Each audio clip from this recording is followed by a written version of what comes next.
Hey guys, welcome back to the channel. This is a story about what if Prodigy Naruto inheritance revealed harem.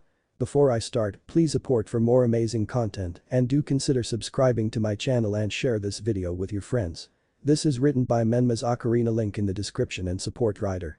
Let's start the video. -6 years after the Kyuubi's attack inside an office, a figure sat at his desk before flipping open a multi-page report. October 10th Naruto's age. 1. Many children come about unique in appearance, especially in a shinobi village. In Konoha, no toddler was more telling of this fact than Naruto Uzumaki, son of Konoha's late fourth Hokage, Minato Namikaze, a man known to outsiders as the Yellow Flash, while known locally as the man who followed in Orochimaru's footsteps, and the Hokage who proposed a eugenics program as a solution to the shortage of skilled shinobi. When it comes to appearance, there are several glaring abnormalities concerning Naruto's appearance. He was a tiny child, one who had short spiky blonde hair covering his scalp, that much was normal. Curiously, however, Naruto had several features unique to himself.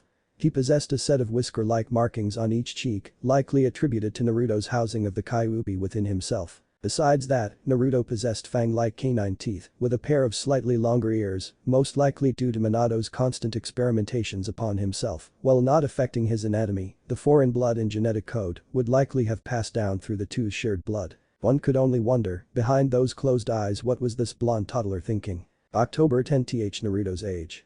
3. Naruto is developing well, he has grown up to be physically healthy and can comprehend certain books. Worryingly, however, he has yet to speak.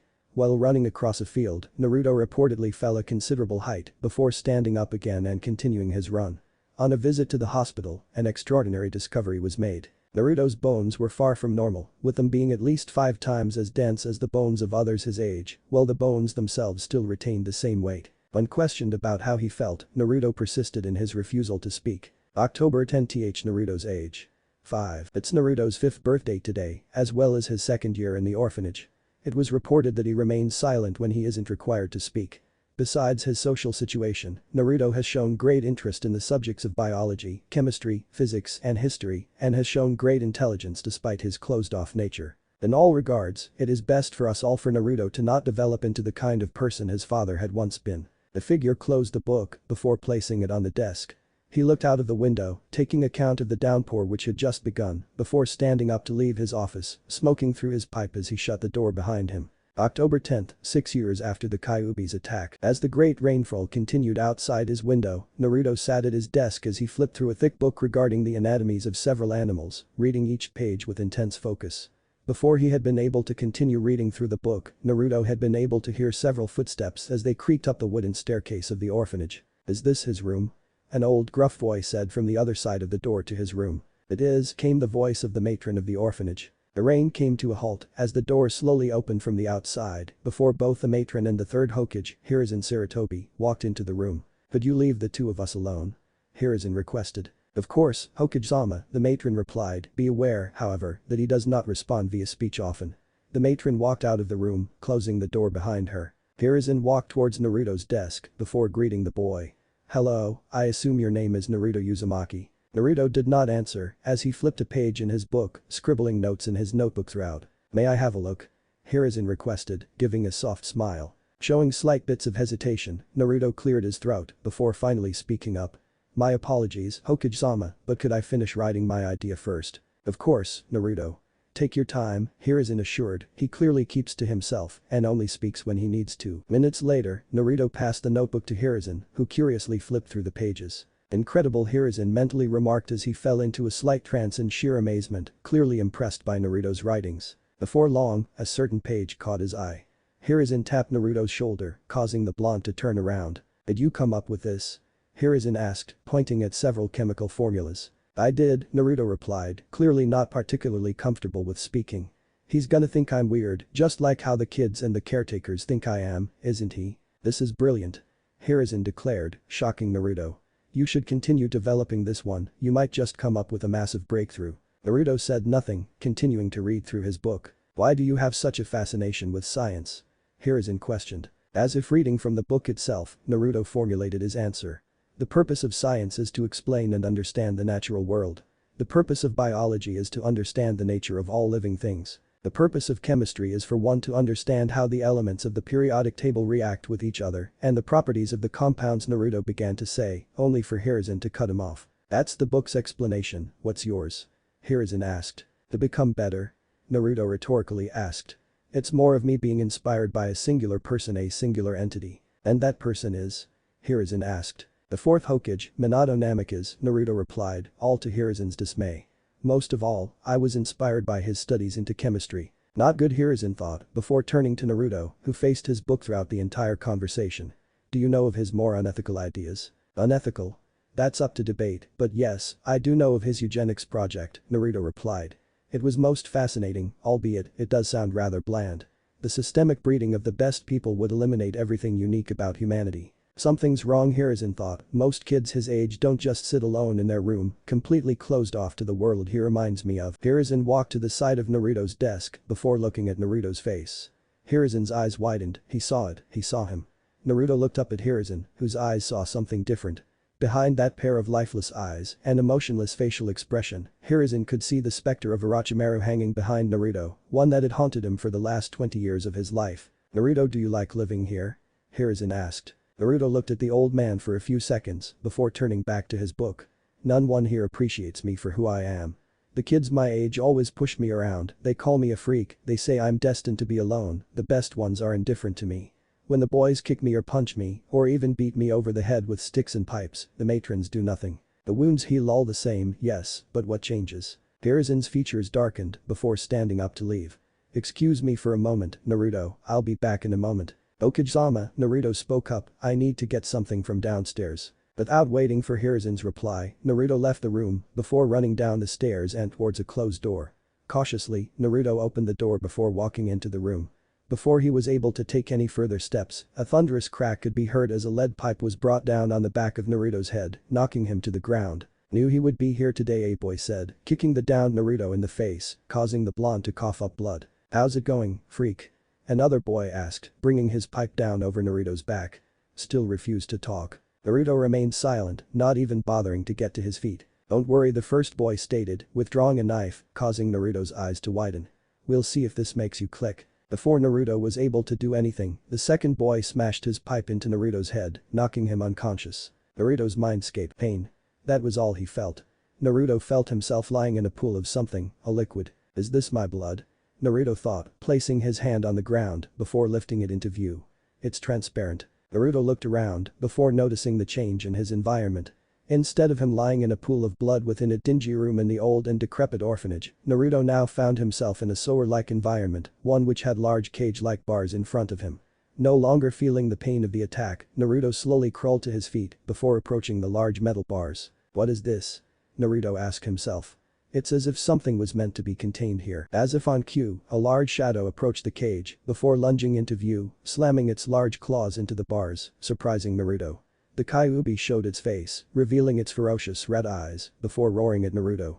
The Kyuubi fell silent, slightly confused at Naruto's unflinching nature. Fascinating, Naruto thought, looking at the large beast, who returned his stare. Finally my jailer comes to meet me, the Kyuubi began to say, to what do I owe this honor? Jailer?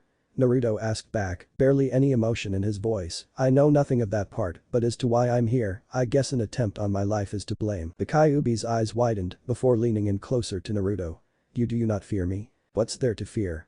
Naruto asked back, if anything I find myself more comfortable conversing with you, you are one of few beings that I've held a conversation with for this length of time. The Kyuubi blinked, does this form not terrify you? It does not in the slightest, although Naruto began to reply, it does feel unnatural to speak to a large fox. In that case you must promise me to never tell anyone of this form of mine, the Kyuubi requested, is that alright? Would that make you feel more comfortable? Naruto nodded before the Kyuubi vanished into a cloud of white smoke. The smoke cleared after a few seconds, just as Naruto laid eyes on the far smaller figure that stood before him. Standing before him was no longer the Kyuubi, but a young woman dressed in a loose red kimono, a kimono which barely obscured her gorgeous figure. The woman possessed long, black hair, while still retaining the characteristic 9 tails flowing behind her. Are you usually this quiet?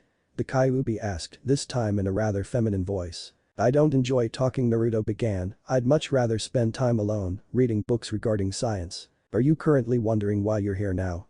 The Kyuubi asked once more. In regards to historical precedents, I assume you're currently sealed within me, Naruto replied, and judging from the types of attacks I had suffered earlier I'm currently unconscious, hence why I'm talking to you. More specifically speaking we're currently inside your mindscape, the Kyuubi explained, although, you're not just unconscious right now you're near death. Naruto's eyes widened, clearly alarmed by this information, and the Kyuubi could sense it too. This feeling, what is it? Naruto questioned. I feel my heart beating as if I had just run 5 marathons. I feel myself sweating more, my stomach has a strange sensation, I'm breathing quicker. This, Naruto-kun, is fear, the Kyuubi stated, you're scared, terrified, frightened, all at the prospect of your life coming to an end the Kyuubi explained, but one has to imagine, has Naruto-kun never felt fear before this? Fear? What is that? Naruto asked. Is it like how I don't like some of the boys in the orphanage? Now's not the time. The Kyuubi suddenly snapped, you see that seal there? The Kyuubi questioned, pointing towards a paper seal. Do I tear the entire thing off? Naruto asked. No. The Kyuubi roared, it will kill you. Just tear a small bit off. Hesitating, Naruto nodded, before walking towards the seal. With a firm ripping noise, Naruto tore a tiny piece of the seal off, a piece tinier than his thumb. That'll only get you so far, the Kyuubi stated, you won't heal just from that. I won't, but it will keep me alive, Naruto suddenly stated, cutting off the Kyuubi. I want answers, mainly what's wrong with me? What? The Kyuubi asked in confusion. With my anatomy. It is not normal for any person, let alone a boy, to be hit many times over the head by a lead pipe, yet remain alive. Any normal person would have suffered concussions or broken bones at that point, Naruto explained, I want to know why. The Kyuubi said nothing at first, clearly hesitating. Please. Naruto pleaded, I just want to know. There is no easy answer for this, the Kyuubi explained, you want the good part first or the bad part? Give me the bad part first, Naruto requested. Your blood is tainted, Naruto-kun, the Kyuubi began to say, it is impure and it is diluted. Your veins do not just course with your parents' blood, your veins are coursed by the blood of many family lines, many bloodlines if you will. Naruto paused, attempting to wrap his brain around the newly received information. Who were my parents? That's the good part, or well, the worst part, depending on how you see it the Kyuubi explained. You possess a legendary lineage, one that promises great power and longevity, but one that might cause you great pain, great suffering, a great sense of guilt. Guilt towards something you never did. Who were my parents? Naruto asked once more. Your mother was a good woman, a kind woman, she was my former hostess, a truly loving person. The Kyuubi continued to explain, she possessed chilly red hair and was known to the shinobi world, as though the Kyuubi attempted to be continued, only to be cut off by an irate Naruto. Enough. Naruto yelled out in rage, before immediately compassing himself and falling to his knees, with tears streaming down his face. Please just tell me who were my parents. Perhaps came the loving voice of a woman, as Naruto felt a comforting hand being placed on his shoulder. Naruto looked up, before facing a red-headed woman with violet-colored eyes. Perhaps I can provide a satisfactory answer, Musuko. Kushina, the Kyuubi muttered, her voice trembling and cracking, as drops of tears fell to the ground. Without further speech, Naruto jumped up, before hugging Kushina's feet. Kushina smiled, before ruffling Naruto's hair, as she felt her blouse slowly becoming wet. Kushina broke up Naruto's tight grip over her legs, before crouching down to his level, cupping his face with her right hand. Naruto, Kushina began to say, looking at Naruto's teeth and gently touching the blonde's long ears. What has Minato done to you? Minato? Naruto questioned, the fourth Hokage. The yellow flash. The butcher. Yes, he was your father, Kushina explained, a man who constantly drew the line between insanity and genius. Some of the things he did, there was no question that they were terrible, but his actions and ideas did stem from a good heart, albeit one that had cracked under the scars of war. Is that his justification? Or is it his defense? Naruto questioned. It's neither, it's my attempted explanation, Kushina explained, as her left arm began to disperse. Ah-san, what's happening? Naruto asked, secretly already understanding what is happening, a tear slipping from the edge of his pupil. I don't have much longer left, Kushina stated. I'm sorry, Naruto. I'm sorry for the genetic situation you were born into. I'm sorry for the great burden you have inherited. I'm sorry for all the beatings you have suffered because of that burden. I'm sorry, truly sorry, for not being there for you when you needed it the most. Kushina touched Naruto's face one last time, before turning around. There's nothing wrong if you stay closed off like this, but there are times where you just won't be able to do things alone. You must learn to trust, to befriend, to love. Naruto began to fully tear up, his feeble attempts to stop the tears all failing. You are the last son of 2 families, while still holding the blood of many other bloodlines, Kushina explained, her lower half fading from sight. I will not urge you to do anything you don't want to, but I do hope you marry someone eventually, who knows. Maybe you'll charm more than one, perhaps you might even be able to tame the great Kyuubi. Hey. The Kyuubi protested, blushing furiously. If it means anything, Kurama, take care of Naruto, train him in the shinobi ways, and prepare him for this cruel and violent world, Kushina stated. Naruto, please restore the legacy of the Uzumaki name, carry on your scientific studies, and punish the man who tore our family apart as your mother, those are my final requests. Naruto stood up before giving a slight smile, one that he rarely bore before this. I'm happy, glad, grateful to be your son, Naruto stated, I always will be. Kushina smiled before fading from sight, leaving Naruto and Kurama alone in the blonde's mindscape. She was a loving woman even to her last moments, Kurama explained. Naruto-kun, do your best to honor her memory. Could I ever accomplish that? Can I fill the shoes she left behind? Naruto questioned. I believe in you, Kurama stated, giving the surprised blonde a foxy grin. That was the first time that anyone said that, Naruto revealed. Thank you, Kurama-chan. Slightly blushing due to the suffix applied to her by Naruto, Kurama stammered in her speech. And no problem, Naruto-kun, it's time to go, the old man is expecting. Real world. Naruto awoke in a jolt, finding himself in a hospital room with a breathing apparatus placed over his face. Naruto slowly turned his head, noticing a sleeping Hiruzen sitting next to his bed. Did he, Hokage-sama, sit by my side all this time? Naruto thought, his eyes welling up before he tugged the Hokage's cloak. Does he care that much about me? Hiruzen slowly awoke, his weary eyes opening slowly as Naruto removed his breathing apparatus. Naruto, you're awake. Hiruzen exclaimed, are you alright? I'm fine, Hokage-sama, Naruto replied softly, could we talk in private? Of course, Hiruzen assured, giving a hand gesture before the Anbu guarding the room walked out the door. Why did no one tell me?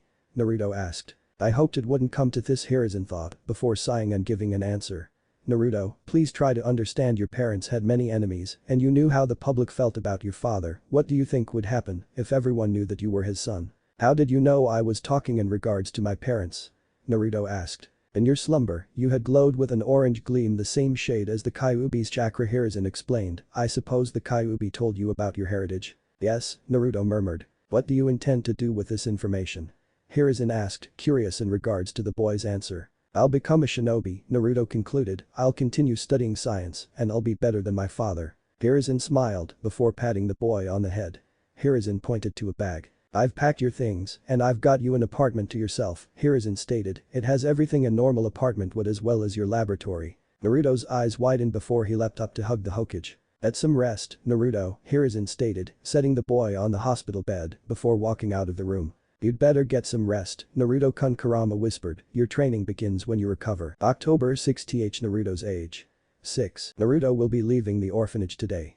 In his eyes, a pair of blue, soulless orbs. I saw the eyes of Orochimaru, except this time it isn't someone who was born a prodigy, instead, it's someone who became a prodigy through his hard work, someone whose talents lie in his incapability to give up. He now knows of his father and swore to become better than him. There is simply no longer a reason for this report to continue existing. And I will see to it that it does not. Hiruzen put down his pen before closing the report. The old Hokage stood up, walking towards the lit-up fireplace before throwing the report into it, watching as it gradually burnt into embers and broke apart. Hiruzen sighed, he knew the boy's life will be hard from now on. The old man swore to Kami, if he ever discovered who let slip the boy's Jinchuriki status to the common public, he would ensure that the rascal burns in hell. Naruto, age 10 Academy. Get out. The academy teacher screamed at Naruto, who promptly stood up and began to pace towards the door. Naruto walked out of the academy classroom, closing the door behind him before walking away. Wait, you were right, weren't you? Kurama asked. Yeah, I was, Naruto mentally replied. These assholes can't bear seeing me being right, so this happens, that's my conclusion, at least. So, what are your plans for today? Kurama questioned her host, who began to walk towards the academy's door. I'm just getting out of here, Naruto replied, approaching the door. Naruto opened the door before ducking under a punch, one thrown by an older student. Where do you think you're going, you freak? The bully asked. Naruto didn't reply, continuing to brush by the older boy. Seemingly annoyed by Naruto's nonchalance, the bully threw a right hook towards Naruto with all his might, one which connected with Naruto's face. Without a hint of flinching, Naruto pushed his face against the fist, turning to glare at the bully. Before the bully was able to pull his punch back, Naruto grabbed onto the bully's right thumb before twisting and breaking it, causing the bully to scream in pain before falling to the ground. Why, you're finished. The bully yelled, fear evident in his stumbling voice. My dad's in the civilian council. He'll have you hung up by your guts. Completely ignoring the older boy's statement, Naruto withdrew a scalpel from his pocket before slowly walking towards the bully. You know, Naruto murmured with an emotionless tone, you would make an excellent specimen to dissect. That was the final straw for the boy, who passed out in fear.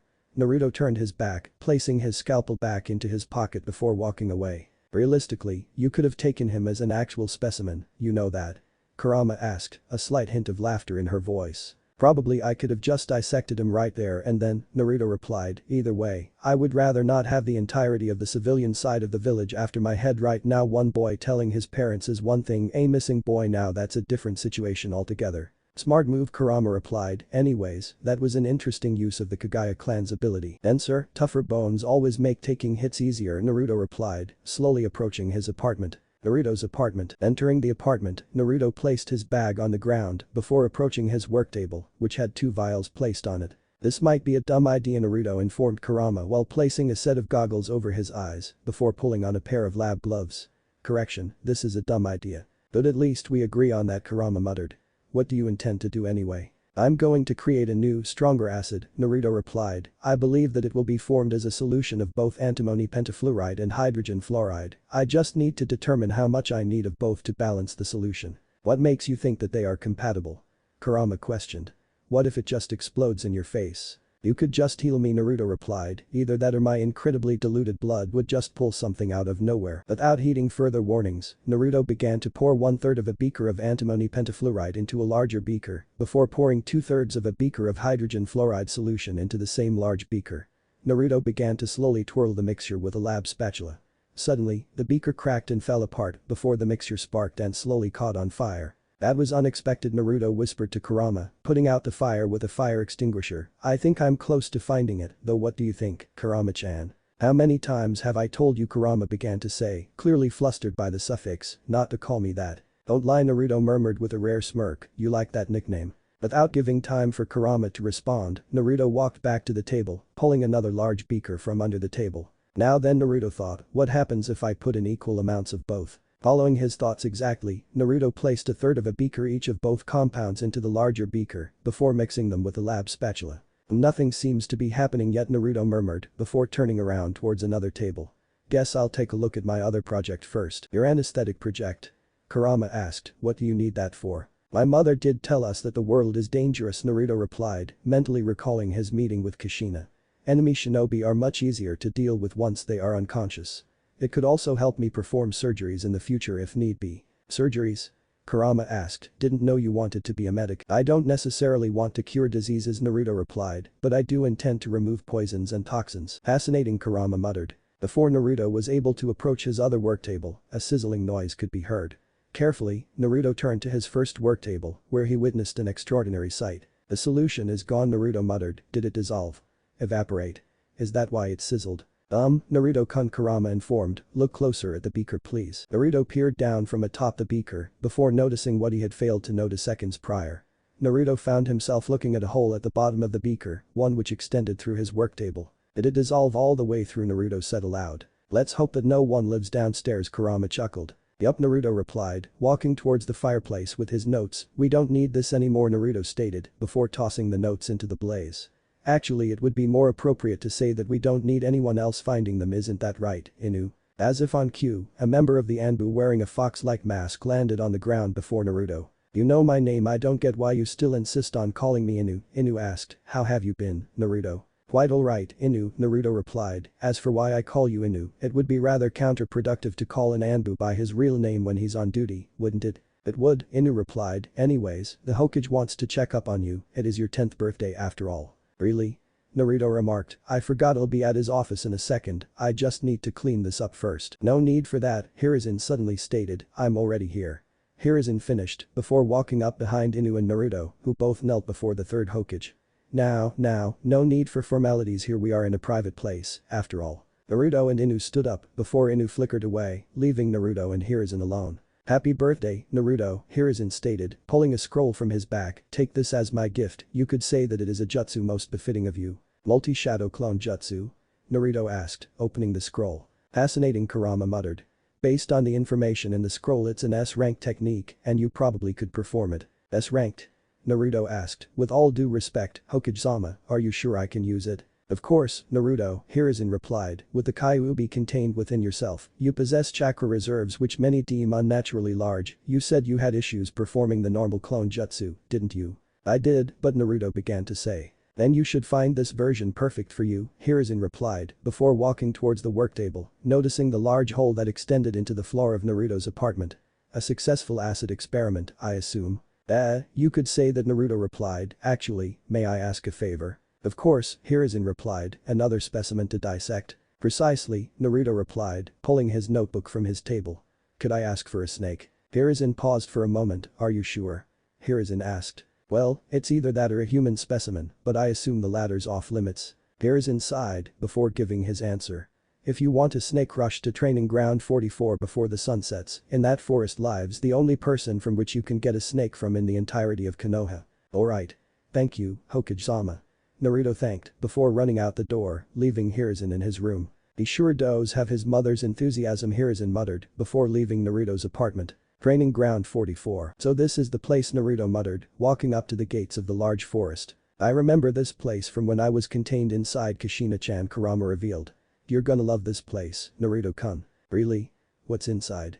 Naruto asked. Well, from what I remember, Kurama recalled, let's just say you can probably dissect all the creatures here and discover something new every time. In that case, let's hope this person Hokage-sama told me to look for is as interesting as the forest itself, Naruto replied, before walking into the forest. Behind Naruto's back, however, 4 genin stepped out of the shadows. So this is where the demon is.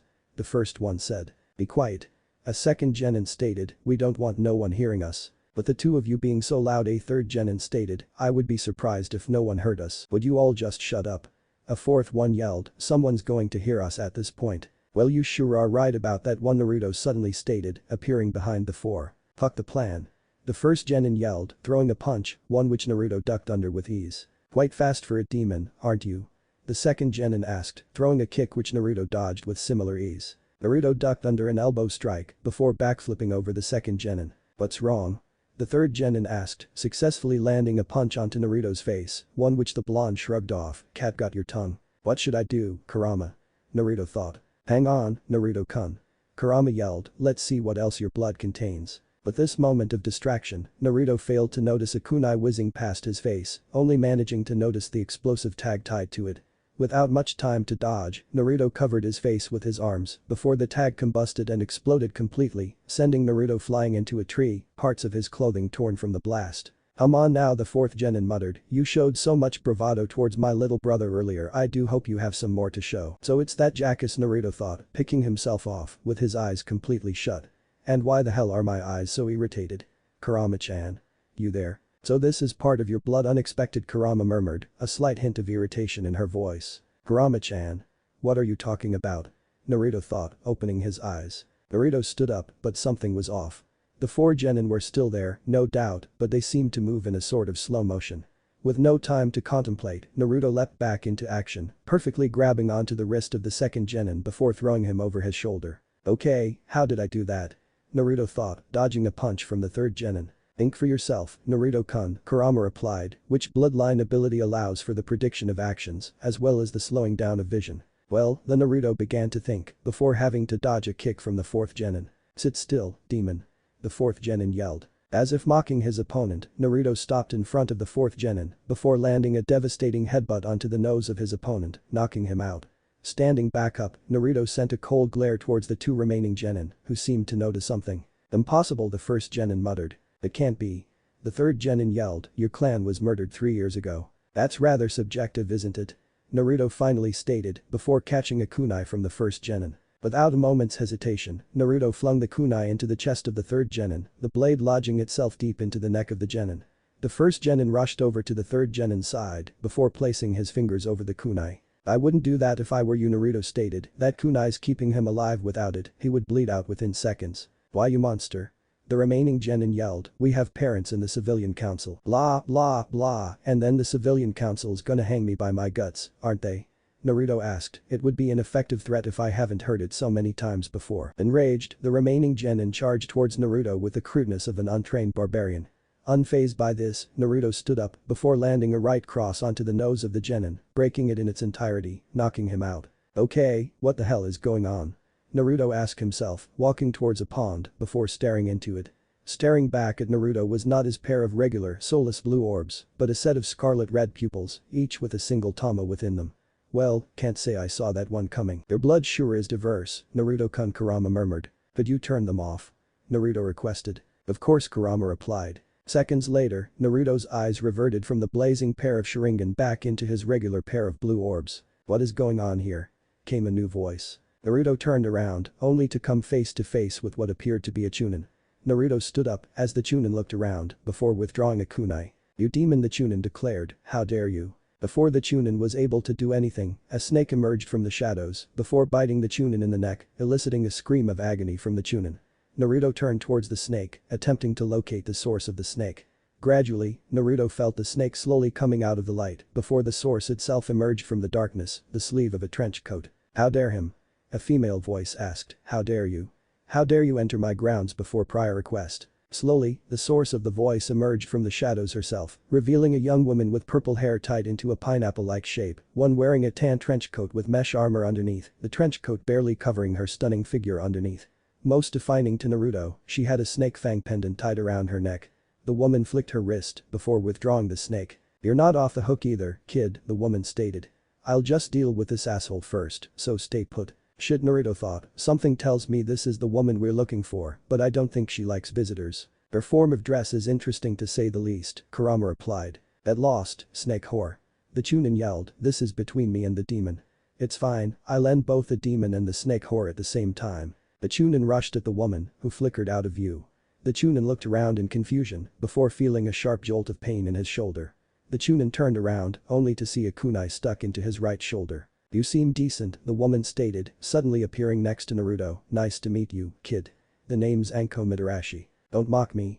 The Chunin yelled, throwing a kunai at newly identified Anko, who caught the kunai with ease. Nice kunai, Anko stated, ripping off the explosive tag tied to the kunai. I'll borrow this. Anko tore the explosive tag apart, rendering it completely useless. The Chunin stared, awestruck at Anko's lack of pressure. Suddenly, he felt a stinging pain in his leg.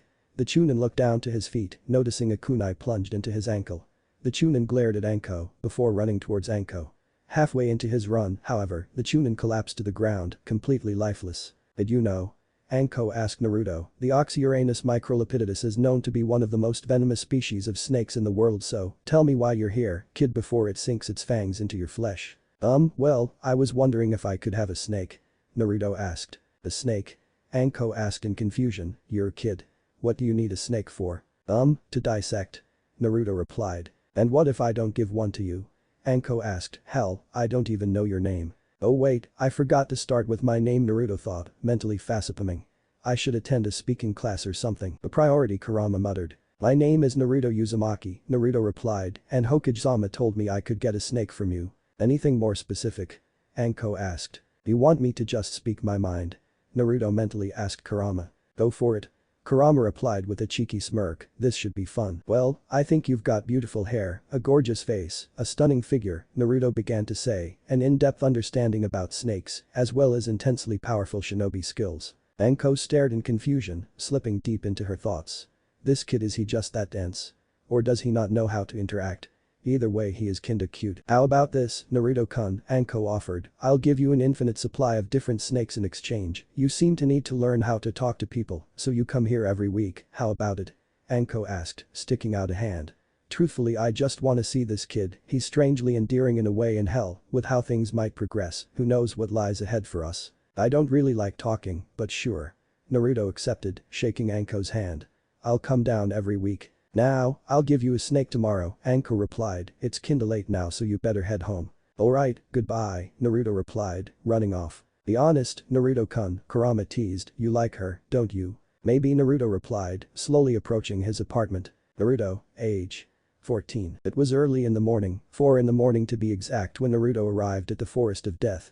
Attempting to sneak in subtly through Anko's window, Naruto was quickly disappointed upon noticing the noise of a snake hissing. Looking downwards, 2 kunai seemingly launched themselves towards Naruto. The kunai dug themselves into the wall which Naruto had clung to before Anko came out of the shadows, a snake wrapped around her shoulders. But the Anko muttered, walking towards the wall, taking note of the lack of any blood. Those kunai would have at least grazed him or even pinned him to the wall. Even then, blood would have been left behind as residue. You would be surprised at how much people can change in 2 years, Anko-chan, Naruto replied, appearing next to Anko, who immediately trapped the blonde in a tight hug. Sorry for dropping out for 2 years. Sorry, Anko asked, pulling away from the blonde, you should be. We went from seeing each other daily to not seeing each other for 2 years. Where have you been? That's considerably simple to explain, Naruto assured, you remember Kurama-chan, right? Stop calling me that. Kurama protested. I've done it for 4 years, and I will continue to do it. Naruto mentally remarked, annoying Kurama. What did she do this time? Anko asked in a drawn-out tone as if expecting the blonde's reply. To put it simply, Naruto began to say. 2 years ago, Naruto-kun, wake up. Kurama yelled, forcing Naruto to reluctantly open his eyes. Well, I am beginning your training today. How long is this training going to last? Naruto asked. Well, considering how little emphasis you've placed into ninjutsu, taijutsu or jinjutsu, it's probably going to take 2 years, Kurama analyzed, to which Naruto slightly frowned. Don't give me that look, it's for your own good. Well, fair enough, Naruto admitted, both to Kurama and himself in regards to his lack of effort in the conventional ninja arts. You're right, I have been gifted or cursed with the perfect set of tools which any shinobi would dream of, yet I remain unrefined, unskilled in the usage of those tools. Now you're starting to understand. Kurama exclaimed. I require this training to ensure that I can properly utilize these tools, Naruto replied, for a fool with a sword is far less dangerous in comparison to a pro with his fists. Do I at least get to continue my research? You will, Kurama assured, get changed, brush your teeth, we're leaving at once. Do I at least get to say goodbye to Anko-chan? Naruto asked. Does she not mind that suffix like I do? Kurama asked. Well, no, Naruto replied, she calls it cute, I don't get why. Kurama smiled, Naruto still had much to learn, especially when it came to social interactions. Kurama sighed, Naruto-kun, you will not be able to do so, unfortunately, we are to leave at once. Naruto didn't react, turning to his apartment's bathroom, fine, give me a few minutes. Present day. I see, Anko replied, what did this training entail? Training is a strong term, Naruto stated, torture seems rather weak right now. Well then, I assume you have no issue showing me what you had learned. Anko requested. What? Naruto asked, only to be kicked through the door, landing onto the soft grass of the forest of death. Oh, so that's what she meant. Anko landed in front of Naruto before pulling out a kunai. Ready? Anko asked. Whenever you are, Naruto replied, outstretching his right hand, facing his palm outwards while placing his right palm over his right elbow, both of which were close to his face, with both his legs slightly bent. Just so you know, I do not intend on losing. Real romantic genius, Kurama mocked. Now's not the time. Naruto replied, if I go in full of bravado, she may be intimidated. Less talk, more work, Anko stated, before dashing towards Naruto. Want a wager? If I win, you come to live with me from now on, if I lose, I get to take you on a date, Naruto finished, dashing towards Anko. Win-win for me then, Anko thought, withdrawing a kunai from her sleeve before flinging it towards Naruto, fully expecting him to dodge it. Surprisingly, Naruto didn't flinch, earning a slash on his cheek. Anko stopped her dash, confused as to Naruto's approach. Naruto touched his wound, standing still as if he was working something out. Anko walked forwards, pulling out another kunai. What are you doing?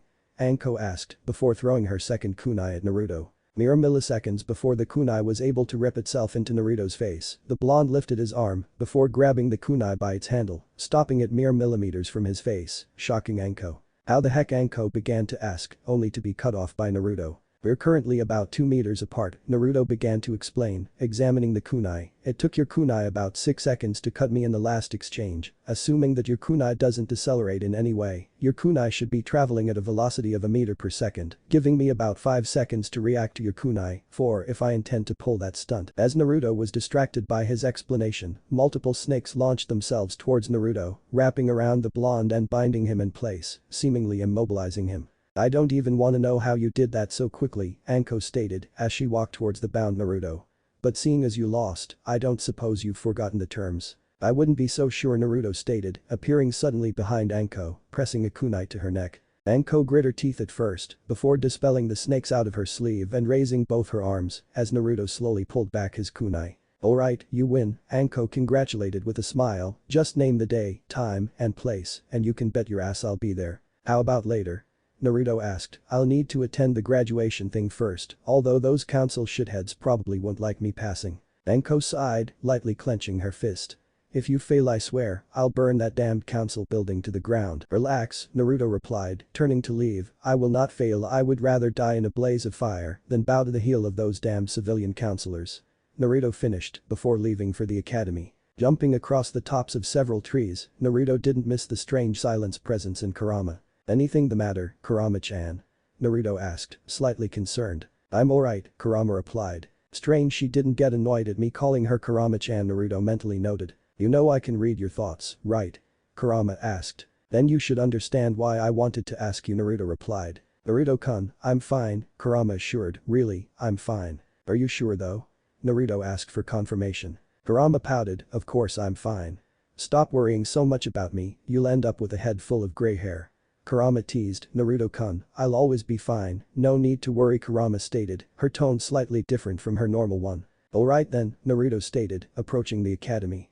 Let's ace this test. Inside the academy, Naruto walked into the classroom, with most of his classmates seemingly surprised by the change in his attire. In stark contrast to his usual orange jumpsuit, Naruto now donned a black trench coat, a pair of goggles on his head, intangible mesh armor, Anbu-styled pants, a pair of black combat boots, as well as several small pouches around his waist. Iruka placed his fingers on his temple. Naruto, you're late, Iruka stated, please get seated so we can begin the first test. Naruto did not reply, only sparing a glance to Iruka before taking his seat next to one Sasuke Uchiha, who eyed him up and down. What's with the new outfit, Usuratenkachi?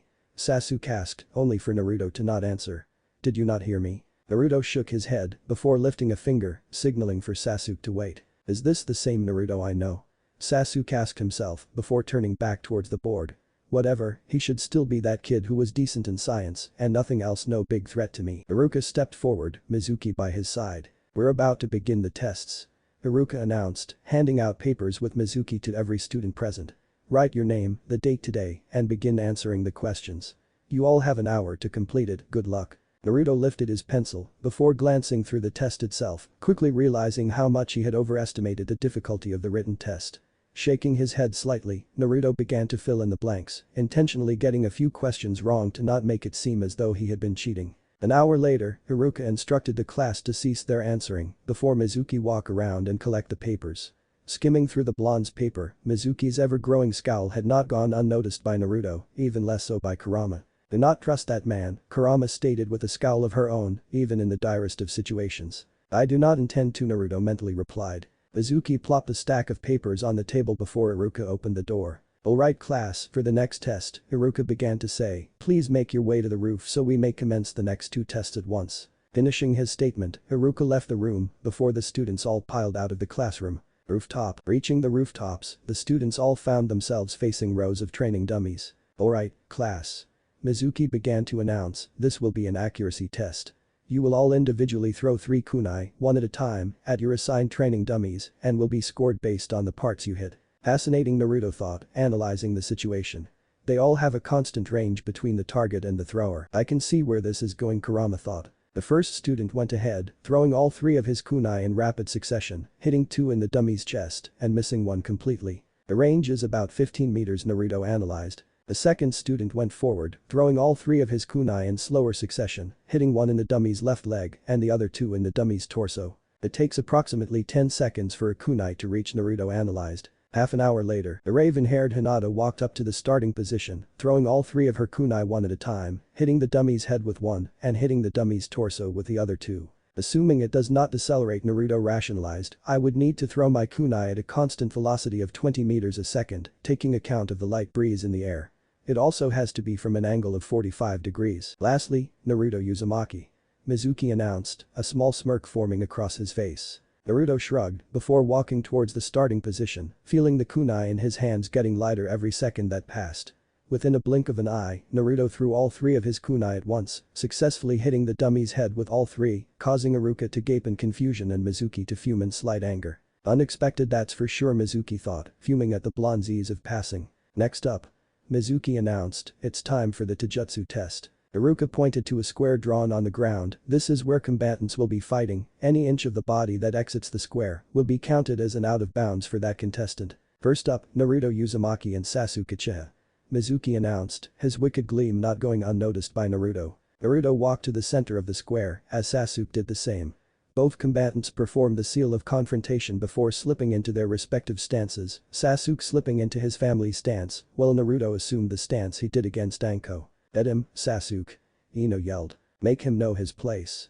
Sakura added on. Sasuke smirked, clearly knowing that Naruto was not in the audience's favor. You sure you don't want to give up now?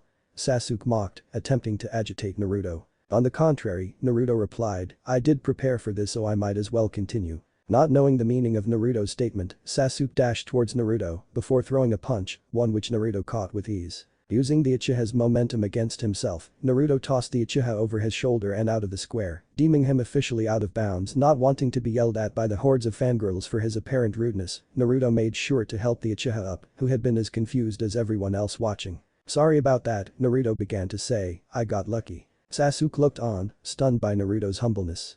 You didn't whatever Sasuke attempted to reply, before giving up and offering to perform the seal of reconciliation, which Naruto accepted. He doesn't need to know, Naruto thought, but I have to say he isn't the douche I expected him to be. For once, Kurama noted, the Uchiha do have a chance of changing. CLASSROOM. After the Taijutsu test, Iruka stood at the front of the class, as Mizuki stood in the corner, fuming at his failed attempts of sabotaging Naruto's exams. Alright, class, Iruka began to say, for the final test, I will be calling each of you up to the front of the class, where you will all have to perform the 3 basic ninjutsu techniques, the substitution technique, the transformation technique, and the clone technique. First off, Naruto Uzumaki. Mizuki declared, knowing full well that this was his final chance of embarrassing the blonde. Shrugging slightly, Naruto walked to the front of the class, before Iruka threw a whiteboard duster at him. Seconds before the object made contact with his face, Naruto vanished from sight, leaving a mere eraser in his place, himself appearing on the desk. Very good, Iruka stated, now, the transformation technique. Nodding, Naruto placed his hands together, before transforming into a pitch-perfect clone of Iruka, complete with the scar and all. Not only was his appearance on point, but Naruto also succeeded in perfectly imitating the scarred teacher's voice as well. Impressive, Iruka acknowledged, now, the clone technique. Without further thinking, Naruto formed a cross with his hands. Wait, Naruto-kun. Kurama suddenly yelled, that's the wrong. This attempted warning would go on to fall on deaf ears for Naruto, as clouds of white smoke appeared before quickly fading, leaving 3 perfect clones of Naruto in their place, shocking everyone present. Clone technique, Kurama finished, face palming. Oops. Naruto thought. Incredible, Iruka stammered, shocked at the blonde's display, before handing Naruto a blue hidiate. There is simply nothing more that I could say. You have truly exceeded my expectations in every way, and I am very proud to call you my student. There is simply nothing more I could teach you, so go be a shinobi that will make us all proud. Naruto smiled back at Iruka, receiving the headband before leaving. Damn it. Mizuki thought, full of rage for his failure to sabotage Naruto's exam. Time for plan B then. Anko's home evening. So Anko began to say seductively with a sultry smile, you are a shinobi now, huh? I sure am, Naruto replied, lifting his goggles to reveal his hidiate. This color of the headband does suck, though. It does, Anko replied, but hey, you ready for our date? I am, Naruto replied, taking Anko's hand, let's go. With the mood of the occasion, Naruto missed the reaction of Kurama, who had a slightly sour look on her face. The next day, Naruto walked into the academy, as all of his contemporaries had done minutes prior. Completely ignoring the several stares sent his way, Naruto casually approached an isolated seat at the back of the class, before sitting down. Looking around to ensure no one was peeping on him, Naruto opened the notebook, before picking up a pencil. Naruto pressed the lead of the pencil onto a page of the notebook, before breaking the lead of the pencil upon hearing slow footsteps towards him. Looking up, Naruto immediately kept his notebook upon noticing it was Sasuke. You need something? Naruto asked, forming a rare piece of dialogue to anyone, let alone Sasuke. No, Sasuke replied, just wondering if you would be interested in a quick spar. Probably not today, I'm afraid, Naruto replied, standing up, I have quite a bit of business to tend to. Sasuke nodded, before taking a seat himself.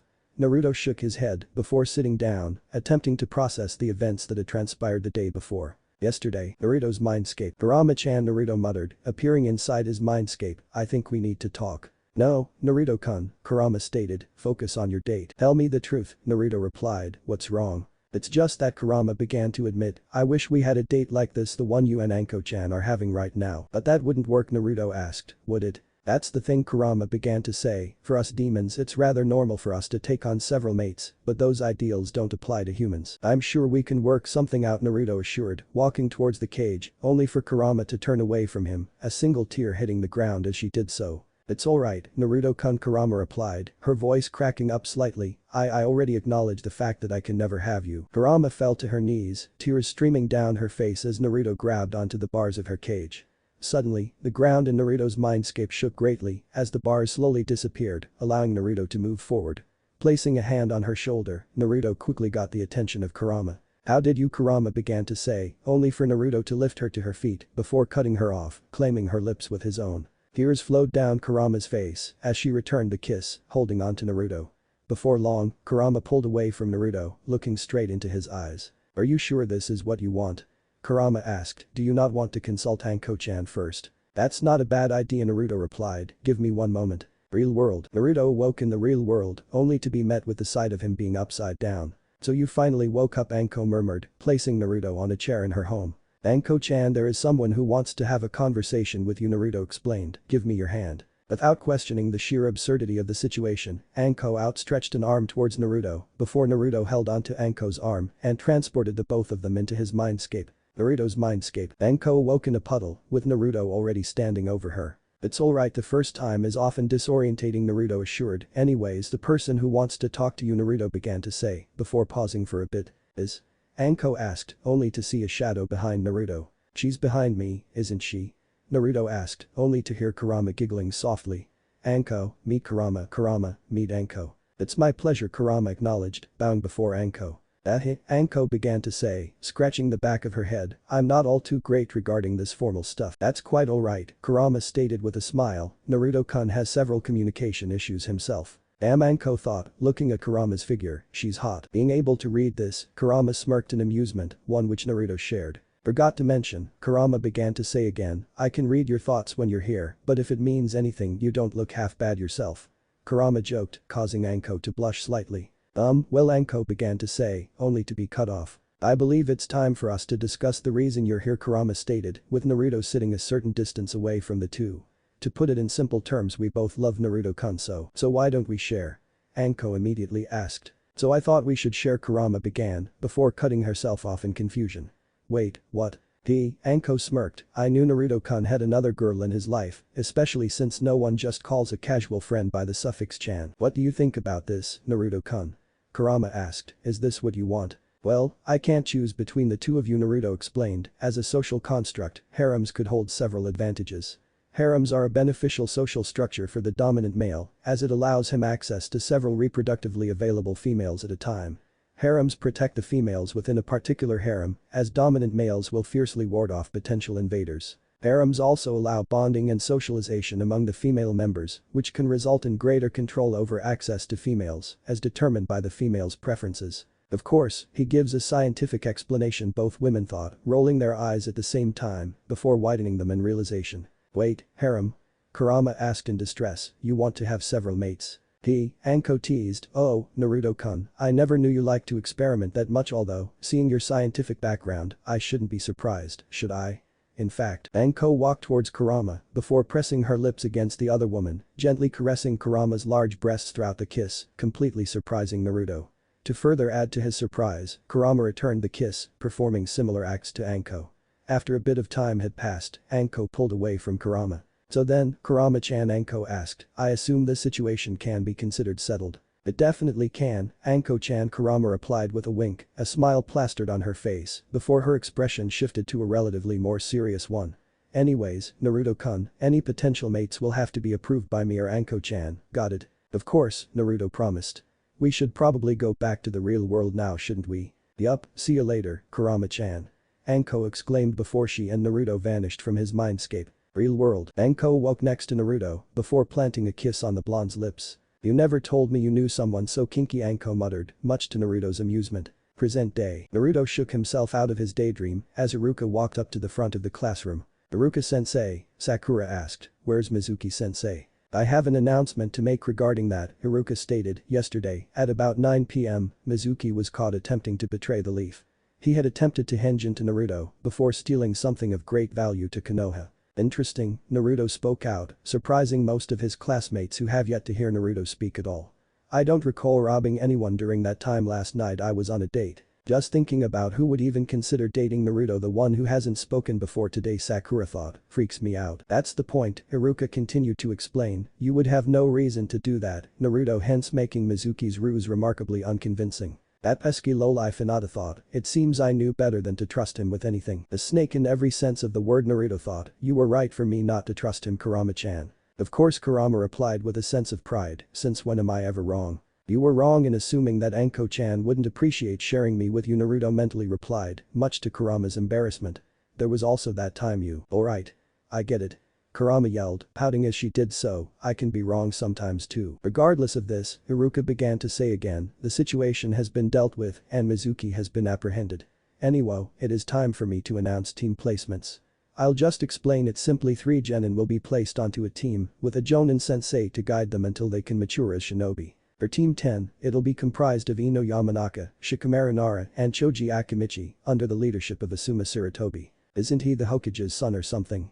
Naruto asked himself, the blonde could have sworn he had heard that name before. Team 8 will consist of Hinata Hyuga, Kiba Inuzuka and Shino Aburam, with the Jonin sensei of the team being Kurina Yuhi, Iruka announced, as Hinata turned to Kiba, a cold glare placed onto him with her pupilless eyes. To put this out there now, Hinata said coldly, try anything funny and I'll be sure to have you hung by your legs before that, however you will die a death most befitting for people like you. Kiba gulped before backing off slightly. Iruka went on for a bit regarding other teams before arriving at the final team. Last but not least, Iruka began to say, Team 7 will consist of Naruto Uzumaki, Sakura Haruno and Sasuke Uchiha. With the man leading their team being Kakashi Haddock. So, Inu's leading our team, Naruto thought, not being able to shake himself out of his old habit of addressing the silver-haired Anbu. A surprise for sure but a welcome one. Although I do expect him to be late to appointments, yes. Sakura thought with a sense of triumph, I'm in a team with Sasuke-kun. Take that, Ino pig. Sasuke continued to stare into nothingness. Iruka proceeded to leave the room as the Jonin senseis from each team arrived and called for their teams to leave with them, leaving only 3 people left in the room. A bored Uchiha, an agitated Sakura and an experimenting Naruto. If you don't mind me asking, Naruto-kun, Kurama whispered, what exactly are you doing? To be quite frank, I'm not that sure myself, Naruto replied, placing the vial containing the incomplete mixture into one of the pockets in his trench coat. Anyways, if you don't mind, you up to much? Are you trying to be an idiot? Kurama mocked, rolling her eyes slightly, you can come to visit whenever you want. Alright, Naruto mentally replied, I'm coming in now. Wait. Kurama yelled, let me tie my hair first. Mindscape. Not hearing Kurama's final statement, Naruto entered his mindscape, which had, since his last visit, morphed into a vast forest, with a small hut in the center of the forest. Naruto walked towards the hut before opening the door, only to be met with the sight of Kurama, whose hair was untied and let loose. Naruto-kun. Kurama exclaimed, startled, I told you I was tying my hair. How would that be a problem? Naruto asked. Well, I look better with my hair tied. Kurama argued. Did you say that, or did I say that one time? Naruto asked. Well, Kurama stammered, I think so. Because I think you look better with your hair untied, Naruto replied, causing Kurama to blush. Really? Kurama stammered. Yup, Naruto replied, walking towards Kurama before placing a hand on her cheek.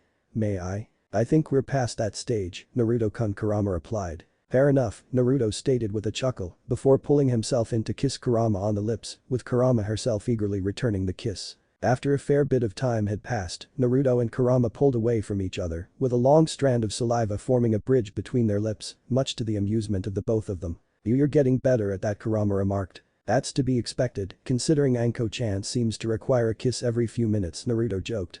I should probably leave now, I feel Inu's chakra approaching. Don't miss me too much, Kurama-chan. Really? Kurama mocked, shouldn't I be the one to say that? Naruto chuckled, see you later. Real world. Naruto looked up from his daze as the doorknob began to twitch. Seconds later, the door flung open before Kakashi stepped inside. Kakashi turned towards the 3 genin, his only visible eye bearing no apparent emotion. First impressions, Kakashi muttered, you're all rather boring, meet me on the roof. Finishing his only statement, Kakashi flickered away in a swirl of leaves before Naruto and his future teammates were prompted to stand up and leave the classroom. Should I? Naruto mentally asked. If you wanted to you could, Kurama replied, is there any reason to do so? Fair enough, Naruto replied, before walking out of the room. Rooftop. On the rooftop, Naruto sat right side of the steps while Sasuke sat on the left, with Sakura sitting next to him.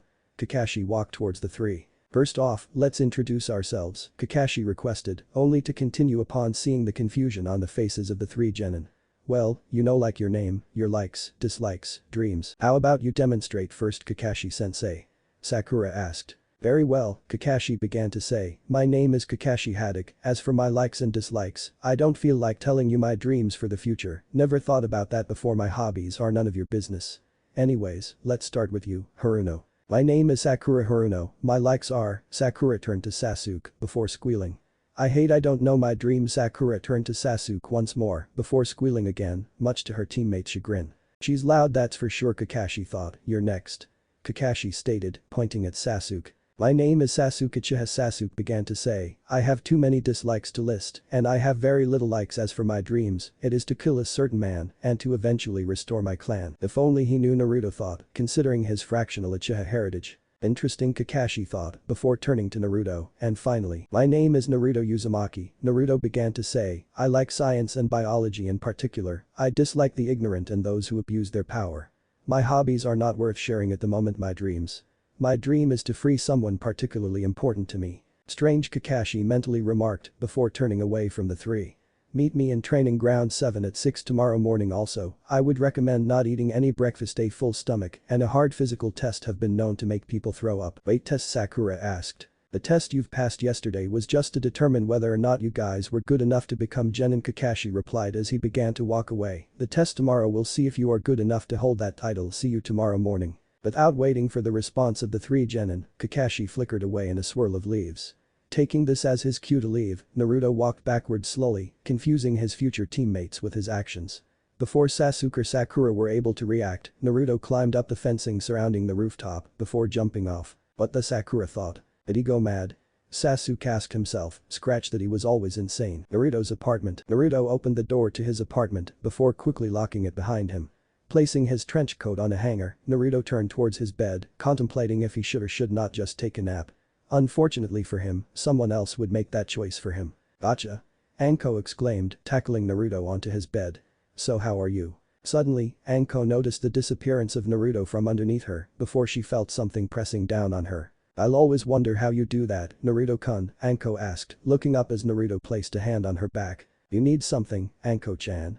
Naruto asked. "Well," Anko began to say, pushing Naruto back underneath her and looking into his eyes. "In scientific terms, which you would understand, I'd like to perform the act of copulation and procreation," Anko stated, eliciting a rare blush from Naruto. "A tempting offer," Naruto acknowledged, "but I would prefer if we did it tomorrow. I have a test the next morning, and I need to be in top shape to pass." "So was that a yes?" Anko asked, sparkles forming in her eyes. "Fine," Naruto replied, kissing Anko on the cheek. "I suppose we could." Training ground 7 9 am. Naruto walked into the training ground, only to be met with a very irritated Sakura. Not caring about what his pink-haired comrade thought of him and his conduct, Naruto walked past the girl before lying against the large trunk of a great oak, further irritating the girl. "You're late," Sakura shrieked as Sasuke looked on from afar. "No, you're early," Naruto replied. "What the hell are you on about?" Sakura grabbed Naruto's collar, demanding to know. Before further action could be taken by the pink-haired girl, Naruto sent a cold glare her way, one which immediately sent a chill down her spine. Without further hesitation, Sakura let go of Naruto's collar before the blonde's facial expressions normalized. "I had breakfast before I arrived," Naruto replied, "and as you can see, Kakashi-sensei isn't here, is he?" "He isn't," but Sakura began to say, only for Naruto to disregard her and continue. "Then you should know better than to follow stupid orders," Naruto finished, before pulling a notebook from his pocket and flipping it open. Before long, a cloud of white smoke emerged in the center of the field before dispersing and leaving Kakashi in its place. "Well then, good morning," Kakashi began to say, only to be cut off by Sakura. "You're late," Sakura yelled, albeit not as loud as she did when she shrieked at Naruto. "Well, you see, I got lost on the path of life, and then there was this black cat crossing the road, and then I had to help an old lady," Kakashi attempted to explain himself. "Fucking hell," Naruto thought, placing the notebook back into his pocket. "That's quite a story." "Anyways," Kakashi began to explain again, "the idea behind this test is rather simple," Kakashi continued as he pulled 2 bells from the pocket of his Jonin vest. "All you 3 have to do is to take these bells from me, and you pass." "But aren't there only 2 bells and 3 of us?" Sakura asked. Kakashi further brandished the 2 bells. "That's the point, it means that one of you will be sent back to the academy." "I see, so that's his plan," Naruto thought, analyzing the situation deeply. Kakashi-sensei plans to prey on our natural selfishness as stated in psychology, one which details our need to have something limited. Therefore, the only way for all 3 of us to pass is for us to work together, Naruto thought, considering a strategy, that means that like it or not, I'll need to be giving up a few secrets to pass this test. "You 3 have until noon to take these bells from me," Kakashi stated, tying the bells to his belt. "Start now." Sakura ducked into the bushes, Sasuke leaped to a treetop, Naruto began to slowly walk towards Kakashi, while the aptly named silver-haired Jonin merely withdrew an orange book from his pocket. "What the?" Sakura thought, "what is that idiot doing?" It's fine, he can get kicked out and then Sasuke-kun and I can be alone without him here. This might work to my benefit, Sasuke thought, watching the looming battle from afar. I can gauge Naruto's true abilities from this angle, and Kakashi will tire himself out fighting Naruto. Why am I doing this?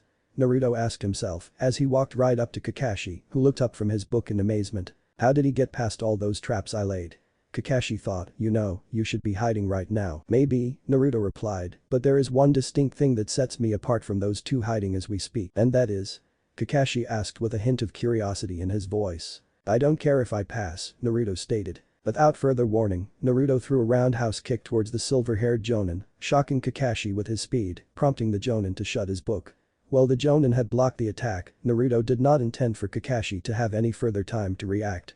Naruto threw a quick jab, landing it in Kakashi's stomach. Before the Jonin could retaliate, Naruto withdrew a self-made smoke bomb from his trenchcoat pocket before activating it, obscuring Kakashi's vision temporarily. Upon the smoke's dispersion, Naruto vanished from sight. Have to be careful, Kakashi thought, keeping himself on guard. Naruto is nothing like his academy report says. It seems that his scientific knowledge isn't the only thing to fear from him. Sakura remained in the bushes, completely stunned by Naruto's performance against Kakashi. What the heck? Sakura thought, since when could Naruto of all people fight so well? Well, inner Sakura cut in, he did beat Sasuke-kun in the academy test. That was a fluke. Sakura thought back, Naruto himself admitted that. Suit yourself, inner Sakura replied, fading into the pink-haired girl's subconscious. Right when Sakura expected it least, a hand placed itself on the pink-haired girl's shoulder, startling her. Slowly turning around to see who it was, Sakura was shocked to see Naruto looking right back at her. Look, Naruto began to say, not intending for Sakura to rant on, I know we don't like each other, but we need to pass this exam. Yeah, and? Sakura brushed off, what do you want? Please just use your head for once, Naruto requested, slightly irking the pink-haired girl. Have you ever seen a two-man team? Seeing Sakura's reluctant agreement on her face, Naruto continued the conversation. Look, I just need your help with Sasuke. Sasuke stepped atop of a tree branch, only for Naruto to pull the last Uchiha back into the tree. What the hell was that for?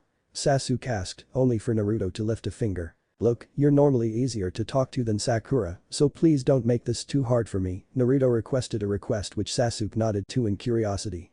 Thank fuck this Uchiha isn't like the other Uchiha. You got me there, Kurama replied, this Uchiha doesn't seem to be an arrogant jackass. Anyways, the true point of this test isn't to get a bell, Naruto explained, confusing Sasuke slightly.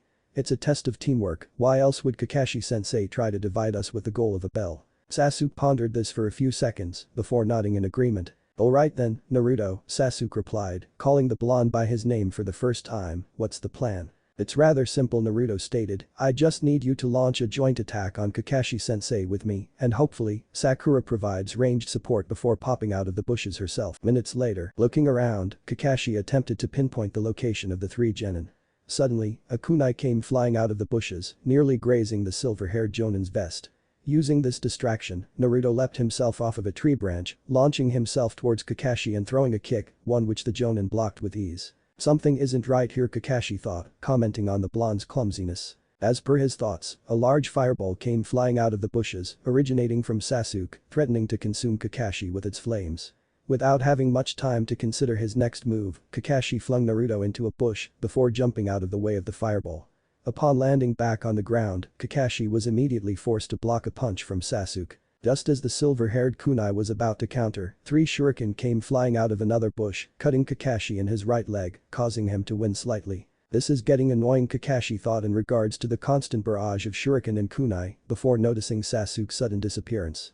They seem to be working in sync, however they're far too organized to be a coincidence. Before any further time was allowed for Kakashi to consider, Naruto reappeared from the bushes, forcing the silver-haired Jonin to contend with the blonde. Suddenly, the unthinkable happened. Naruto's body suddenly faded into smoke, before giving way for Sasuke to throw a jumping kick towards Kakashi. At the same time, Sakura leapt out of the bushes, armed with a kunai. But the smoke which had once been Naruto's body floating behind Kakashi, Naruto suddenly reconstituted himself before launching himself at Kakashi. Having no time to react with direct action, Kakashi was forced to leap up, allowing Sakura and Sasuke to get a bell each. Well, Kakashi began to say, this test can be considered concluded, Naruto, seeing as you failed to get a bell. You drop the act, Kakashi-sensei, Naruto stated, we know what this test is about. Kakashi chuckled slightly, alright, you got me, this test was about teamwork, which the three of you did exceptionally well in. I have to ask, however Kakashi began to ask, turning to Naruto, what was that technique you used earlier? The one that let you turn into smoke. That one, Naruto asked. That was the Iburi clan's bloodline. Seeing his teammates' confused faces, Naruto turned around. I'll continue to explain tomorrow, I have some stuff to attend to. Before any further questions could be asked, Naruto changed his bodily structure into that of smoke, before floating away. Forest land of waves. Naruto took 2 steps back, flicking his trench coat back before reassuming his combat stance. Sniffing the air surrounding him, Naruto closed his eyes, his sea blue pupils fading upon the reopening of the blonde's eyes, his pair of 3 Tomo Sharingan now ablaze. Taking his environment into account, Naruto faded into gas, causing his masked opponent's kick to travel past the blonde. Naruto reconstituted his body, before noticing the fatal error he had made. Naruto stared forward, as a Senbon's razor-sharp tip slowly approached his neck. This shinobi is showing himself to be a tough adversary, Naruto thought, observing the masked shinobi in front of him. This might cause some trouble. 5 days EARLIER late at night. So, Naruto-kun, Anko asked, leaning against the wall, where to? The land of waves, Naruto replied, placing a vial of a solution into a pocket of his black trench coat. Or a village there anyways, we need to protect a bridge builder from mercenaries on the way there. And your team needs you in that mission for? Anko questioned, surely they don't need an entire team of genin to protect someone from simple mercenaries. That's the thing, Naruto stated, placing his trench coat on the coat hanger. Something is fishy about that mission. A D-ranked mission wouldn't be this difficult, yet it seems too easy for a C-ranked mission. So, you think that someone else will be attacking the bridge builder?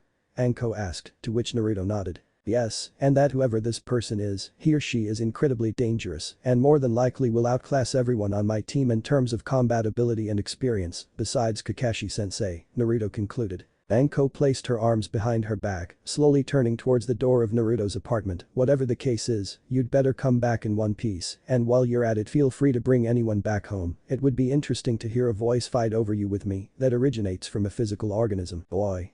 Kurama yelled, knowing full well that Anko's mind was now linked to hers. I heard that. And? Anko mentally asked back, what are you gonna do about it? You trying to start something? Kurama argued back. Not now, please, Naruto mentally said to both, let me focus for a bit, then you two can start arguing again. Kurama and Anko nodded in silent agreement as Anko kissed Naruto goodbye before leaving for the night, leaving Naruto alone in his apartment. Shaking his head from his thoughts, Naruto looked into a specific vial, one with a label distinct from all the rest. Do 6-diisopropylphenol, Kurama began to ask, what does that do? If I remember correctly, it contains hydroxide, oxygen, bits of carbon, some fluorine, Naruto summarized. It might have also been neutralized and mediated by gamma-aminobutyric acid, at least, I think it should have been. It's great that you know what it's composed of, Kurama remarked, but what does it do? Well, Naruto replied, if we're lucky, we should be able to test it out on the field. That would be considered lucky for you, Kurama began to say. For Anko-chan and I, it would be rather lucky for you to, perhaps bring a 4th partner into this unique relationship of ours. Kurama teased, causing Naruto to blush slightly. You know. Naruto began to reply, we can't just bring other people into our lives, before anyone is brought in we need to ensure that she is willing to share, first. Whoever you bring back, Kurama replied with a wink, one which Naruto felt, considering I'm thousands of years old and Anko-chan's 23, it might be best to bring back someone who's your age. Naruto smirked, as if I'll be able to find someone my age, who is willing to share their lover with 2 other partners, and that they would even be willing to come back to Konoha. Never disregard probabilities, Naruto-kun, Kurama replied, you of all people should know that. We'll see, Naruto finished, placing the vial of the compound into a pocket of his trench coat, before picking up another vial. Well, guess I'll have to test this one too, let me see what this contains. Naruto opened his notebook before flipping it open. Coming to the final page, Naruto began to read the contents of the page. Hydroxycinnamic acid, chlorogenic acid, magnesium. Naruto skimmed, not noticing Kurama's growing laughter, and neutralized by a fair amount of theobromine, an alkaloid. The fuck was I on? What the hell does this do? This was the final straw for Kurama, who broke down into a fit of laughter. What? Naruto asked. Be sure to test that one, Kurama said in between laughter, the effects might be rather interesting. From what I think it does, it might be completely harmless, Naruto replied, before placing the vial in his trench coat. Fine, I'll test it out. Oh, this is going to be interesting, Kurama thought. 4 days earlier, Naruto hung upside down on a tree branch, the darkness of dawn obscuring him, as he patiently awaited the arrivals of his team and the bridge builder, Tazuna, the client they were meant to protect. Minutes later, Sakura arrived at the village's gate, carrying with her a backpack assumingly filled with equipment. A few more minutes after that, Tazuna, Kakashi, and Sasuke all arrived. Alright, Kakashi stated, now we just need to wait for Naruto before we explain the plan. HMPH, Sakura scoffed, damn idiot can't even be bothered to respect an appointment. Sakura herself had hoped that Naruto did not come with them, which would allow her a chance to be alone on a team with her beloved Sasuke-kun. In stark contrast to this, Sasuke seemed to dread this possibility more than anything, hoping for nothing more than for Naruto to come with them, even if only to keep Sakura away from him. Actually came Naruto's voice from Konoha's gate. Everyone present looked up, only to be met with the shadow of Naruto looming over them, with the blonde himself perched atop Konoha's gate. I was the earliest one here, Naruto revealed. Now, what's the plan? Azuna here lives in the Land of Waves, a tributary of Konoha, Kakashi began to explain. As of recently, however, there have been several groups of mercenaries who will attack those traveling between Konoha and the island and take all their belongings. Our job is to defend Azuna on the way back to the Land of Waves and ensure a bridge is built in that island. Sounds simple enough, Naruto replied. That's not all our mission entails, Kakashi continued. On the way there we also have to defeat a group of occultists who have illegally crossed into the Land of Fire from I don't know where from. That's annoying, for sure, Naruto stated, before turning towards the other side of Konoha's gates. My god, Azuna thought, taking a large chug of his bottle of sake, this team is going to be a nightmare to work with. A blonde that seems so full of himself, yet seems like he doesn't care, a girl who screeches in a pitch that hurts my ears, and another kid that seems like he wants to murder everyone on earth. At least their Jonin sensei looks promising enough. Are we leaving yet? Naruto asked. Yup, we're departing now. Kakashi announced before the entire team departed from the village's gate. 2 hours into the journey. This is boring, Naruto thought, looking towards the endless plains. Kurama-chan, you awake? Barely, Kurama muttered, yawning afterward. What do you need of me, Naruto-kun? I need to know how long more until we reach the Land of Waves, Naruto requested. I'm the nine-tailed demoness, Kurama deadpanned, not a compass or a map. I figured as much, Naruto mentally replied, before looking back at his travel companions, who looked just as bored as he did. This is going to be a long mission, isn't it, Kurama-chan? You're right about many things, Kurama replied, and this one is no different. Damn it, Naruto thought. Anyways, what other bloodlines do I have access to? Let's see here, Kurama began to say. Besides the Sharingan, the increased bone density of the Kagaya clan, and the Iburi clan's Kekkei Genkai, you also have access to Scorch Release, Crystal Release, and my Kekkei Genkai, which I've never mentioned to you before. Which is it? Naruto mentally asked. Oil Release, Kurama replied, but I'll tell you more about it later. You have a lot of riveting walking to get to. Very funny, Naruto thought, as Kurama fell silent. And she did it, brilliant. 6 hours into the journey, Naruto looked around, noticing just how much every one of his travel partners besides Kakashi had lost their focus. This is a grim situation, Naruto thought, before stopping dead in his tracks. Noticing Naruto's halting footsteps, Kakashi stopped as well, before motioning for the other 3 people on this mission to stop as well. Slowly, Naruto placed a hand on the grasslands they were standing on. Suddenly, Naruto dug his right hand into the ground before lifting what was revealed to be a large tarp which was covered with grass, which had obscured a pit filled with many punji sticks, which, from what Naruto could tell, were laced with poison. How did he know? Sakura thought, he probably got lucky. Suddenly, an arrow landed in front of the group before many more came after them, forcing the group to seek shelter. Are those the occultists? Naruto asked, getting a nod from Kakashi in return. Damn it. Anyone got a plan? Tazuna asked. I sure do, Naruto replied, picking out a vial from a pocket of his trench coat. What do you plan on doing? Sasuke asked, forming seals as he spoke. If I tell you, you won't go along it, Naruto replied, placing the vial back into his trench coat. Everyone, calm down, Kakashi advised, observing the situation as closely as possible.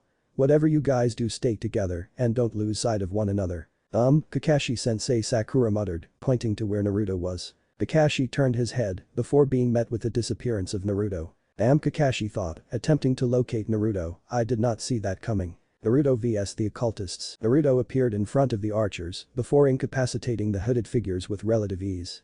Naruto looked onto the camp only to hear strange noises from behind him.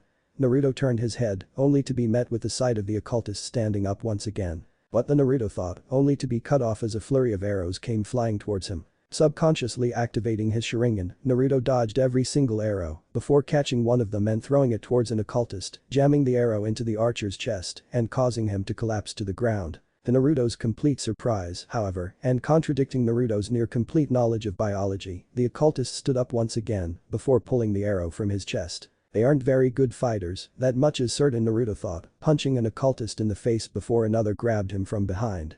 But they just don't seem to go down. Do they feel pain? Who knows? Naruto continued to think as he slammed the head of an occultist into a tree before being punched square in the face. Unfazed by this, Naruto shook off the blow before kicking the occultist in the chin, knocking him down. Seconds later, all the occultists stood up once more, seemingly unscathed from Naruto's barrage. Amongst deep breaths for air, Naruto stood up once again, seemingly now armed with a plan. Team 7 and TAZUNA half an hour later. On my signal we leave our positions and assist Naruto. Kakashi ordered, receiving nods from Sakura and Sasuke. Kakashi began to say. Sasuke held out a kunai. 2, Kakashi continued. Sakura held up 3 kunai. 1, Kakashi stated. Kakashi poised himself to leap off the branch he was on. Now. Kakashi announced. All 3 shinobi leaped out of their positions, ready to fight off the occultists, only to arrive at a quiet venue. Instead of many angry and rowdy occultists, the remnants of Team 7 were met with a calm Naruto, standing next to a group of bound occultists. But the Sasuke thought in disbelief, placing his kunai in his pouch, did Naruto beat them all alone? HMPF Sakura mentally scoffed, I bet Sasuke could have done the same. Well, mission report, Naruto. Kakashi brought up. The cultists contained, Naruto began to explain, however there's something strange about them. There are human sacrifices littered around their camp and they don't seem to have the capacity of being injured, truly peculiar. Sasuke smirked, recognizing that Naruto had outperformed him once again. Not bad, my friend, not bad. Can we leave yet? Naruto asked, turning to Tazuna, who had now also arrived next to the group. Can you lead the way? Still shaken, the bridge builder nodded his head before hastily running to the front of the group. My god, Tazuna thought, that blonde kid is incredible. He doesn't look the part of a shinobi, but his abilities show otherwise. If anything, he may make for the perfect inheritor of the will of the blood god. 2 days EARLIER noon. The group had since traveled for 2 days, taking a couple of breaks in between, which had mostly consisted of casual conversation and Sakura being rejected by Sasuke repeatedly. Finally deciding to break the silence, Kakashi spoke up. So, Tazuna-san, Kakashi began to say, what's the purpose of this bridge you're building? Tazuna nearly spat out his sake, a move that had not gone unnoticed by Naruto. Strange, Naruto thought. Well, that bridge makes it easier for my family and me to go on holiday easier, Tazuna explained. That's nice, Kakashi replied, a slight suspicion now making itself clear in his mind. I call bullshit, Naruto thought. You're not wrong, Kurama replied, no one, absolutely no one, uses bridges in the land of waves for holidays. Everyone uses boats. Exactly, Naruto thought, as his eye fell upon a puddle of water on the ground. Now correct me if I'm wrong, it's not the monsoon season, is it? It's not, Kurama replied. Then that puddle of water isn't natural, Naruto analyzed, which means. Before Naruto was able to warn his team, 2 figures burst out of the puddle, both of them having bladed chains tied to their wrists. Taking everyone completely off guard, the 2 shinobi wrapped their chains around Kakashi before tearing the masked Jonin in half, seemingly killing him. Sakura screamed in horror as Sasuke and Naruto both stepped before Tazuna, who fell unconscious in fear. And the one threat goes down, one of the shinobi muttered, walking forward. Look, kids, you 3 should just go on home and leave the bridge builder with us. From where we stand, you have no hope in hell to defeat us. And where have you gotten this information from? Naruto asked back, a source. If so, is it a credible source? One which is credited as such. If not, I'd say we stand quite a decent chance of defeating you. A smartass, eh? The shinobi asked, holding his arm up. We'll teach you to be so smart. Before anyone did anything, Sasuke dashed towards the second shinobi, successfully plunging a kunai into the shinobi's chest. Taking this as his sign to strike, Naruto threw a punch towards the first shinobi, which was dodged with utmost ease. Taking this as his opportunity, the shinobi jabbed forward with his clawed glove, intent on plunging his arm into Naruto's chest. To his surprise, however, the blonde's body changed into a cloud of smoke, causing the attempted attack to pass through into nothingness. Meanwhile, Sasuke had just leaped over his opponent, dazing the bandaged shinobi. All while this was going on, Sakura stood in front of Tazuna, still shaking in fear, while she still felt obliged to defend her team's client. Suddenly, Kakashi re-emerged before knocking out both enemy shinobi. Nicely done, you 3, Kakashi congratulated, placing the 2 unconscious shinobi on the ground before turning to Tazuna and narrowing his only visible eye. As for you, Tazuna-san, you have a lot of explaining to do. I don't know what you're talking about. Tazuna stammered. Says the one who called a mission involving 2 skilled Chunin a C-ranked mission, Naruto muttered. If you don't speak up, we'll just turn and go home. But the defeated look on his face, Tazuna sighed before speaking up. Fine, Tazuna began to explain. My country's trade has been largely taken over by that scumbag of a shipping magnate named Gato. We all have no money due to our economic depression. If I can complete this bridge, we can break this stranglehold over our country. Gato would always hire shinobi gangs to assert his hegemony over our society, even murdering my son-in-law. We would pay for a more expensive mission, but we have insufficient funds. I swear we'll pay up the full price after the mission is over. If anything, this mission has now elevated to the level of an A-ranked mission, Kakashi stated. We have no obligation to continue onwards, so I suppose. No. We continue onwards. Sasuke exclaimed. Sasuke, please try to understand, Kakashi began before turning towards Naruto. What do you think? I don't care, Naruto replied. I guess we can continue. Kakashi sighed before turning towards Sakura, who merely nodded. You three do understand that from here, we could meet shinobi on the same level as me? Kakashi asked. If any of you perish during this mission, it would be in your hands. The three genin nodded before Kakashi turned to Tazuna. Well then, lead the way. Hours later, now deep into a forest, Naruto noticed a white bunny hopping across the ground. Lifting a hand, Naruto motioned for his companions to stop moving forward. What is it now? Sakura asked, slightly frustrated. There's someone here, Naruto explained. A white rabbit can't be found in the wild, so it likely belongs to someone dangerous, someone skilled, someone who's currently observing our every step as we speak. Duck. Well played, kid, a menacing voice suddenly said, as a large metallic broadsword whirled overhead, one which Team 7 and Tazuna narrowly ducked under. The massive sword jammed itself into the trunk of a nearby tree, as a figure now stood atop its blade, one which Kakashi recognized. Zabuza Mamachi, Kakashi stated, guys, I'll handle this, if things go south, take Tazuna and run. To be identified by the legendary Kakashi of the Sharingan, the now identified Zabuza began. Such an honor, but even such high praise will not save you. Zabuza formed a single seal, as mist emerged and encased the entire forest. Sharingan. Sasuke thought in confusion. Kakashi looked around, before lifting his headband, revealing the 3 Tomo Sharingan in his left eye. Wait, what? The Sasuke thought, how did he get that eye? Well, that was unexpected, Naruto thought. All of a sudden, Zabuza appeared in the center of the whole group, yanking his massive blade over his shoulder. Before he was able to do anything, Kakashi dashed over, plunging his kunai into Zabuza's stomach. That was kinda easy, Naruto thought to himself. Before anyone was able to react, a second Zabuza appeared behind Kakashi, as the first Zabuza's body dispersed into a body of water, splashing to the ground as the second Zabuza lifted his sword over Kakashi. Shit, Naruto thought to himself. Zabuza slashed at Kakashi, cutting him directly in half, only for the Cyclopean shinobi's body to disperse into puddles of water. Before he was able to do anything or even move, Zabuza felt the distinct feeling of cold metal on his neck. Shocking everyone watching, Zabuza bent his head back, delivering a brutal headbutt into Kakashi's nose, staggering him before the larger shinobi kicked him into the river. Kakashi re-emerged from under the river, standing on the riverbed. Before anyone was able to react, Zabuza appeared behind Kakashi, before encasing him in a sphere of water. So this is how it ends, Kakashi thought to himself, before lifting his head. Guys. Take Tazuna and run.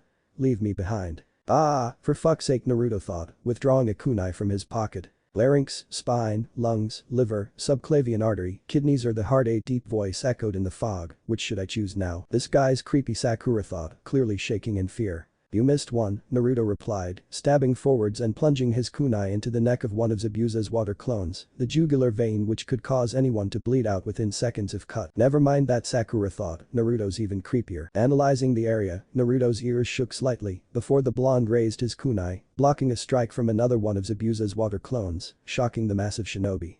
Not giving up, the water clone attempted to throw a follow-up strike, only to be dispersed by a slash in its throat. That kid is something, isn't he? Zabuza asked, to which Kakashi nodded. You have no idea, Naruto muttered, appearing behind Zabuza. Naruto stabbed downwards with a kunai, threatening Zabuza's exposed liver. Having no other choice, Zabuza leaped away, releasing his grip over the Cyclopean shinobi. Landing back on the water, Zabuza hefted his sword over his shoulder, before performing a large slash against Naruto, who merely smirked in face of this. As the blade was about to slash Naruto in half, the blonde's body dissipated into smoke, causing Zabuza to trip slightly, still in confusion over Naruto's sudden disappearance. Am I going mad? Zabuza asked. Zabuza shook his head, before turning to the released Kakashi and forming seal after seal. Let's end this now. Gladly, Kakashi stated, forming the same seals as Zabuza, shocking him. How are you? Zabuza began, before being cut off by Kakashi. Copying me?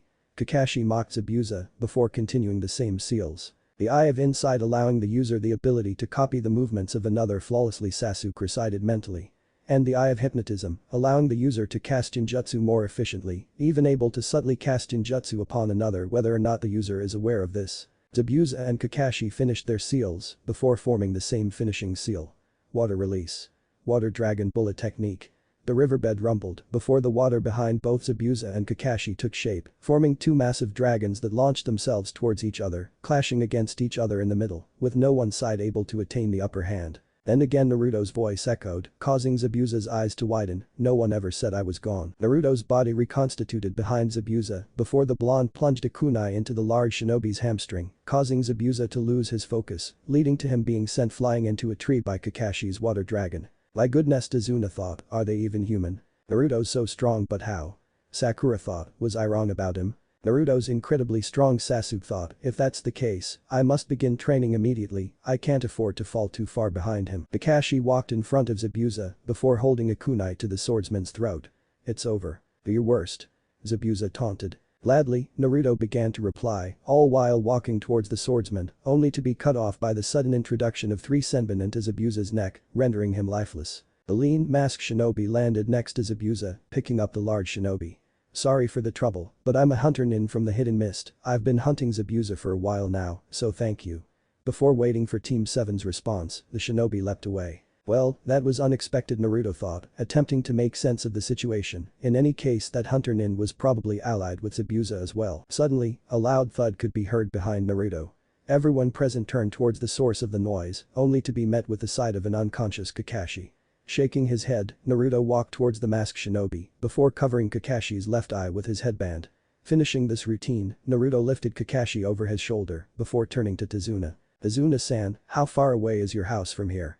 Naruto asked. About half an hour, Tazuna replied. Then lead the way, Naruto stated. 4 hours ago, it had been a day and a few hours since Team 7 took up refuge in Tazuna's home, now being acquainted with Tsunami, Tazuna's daughter, and Inari, Tazuna's antisocial grandson.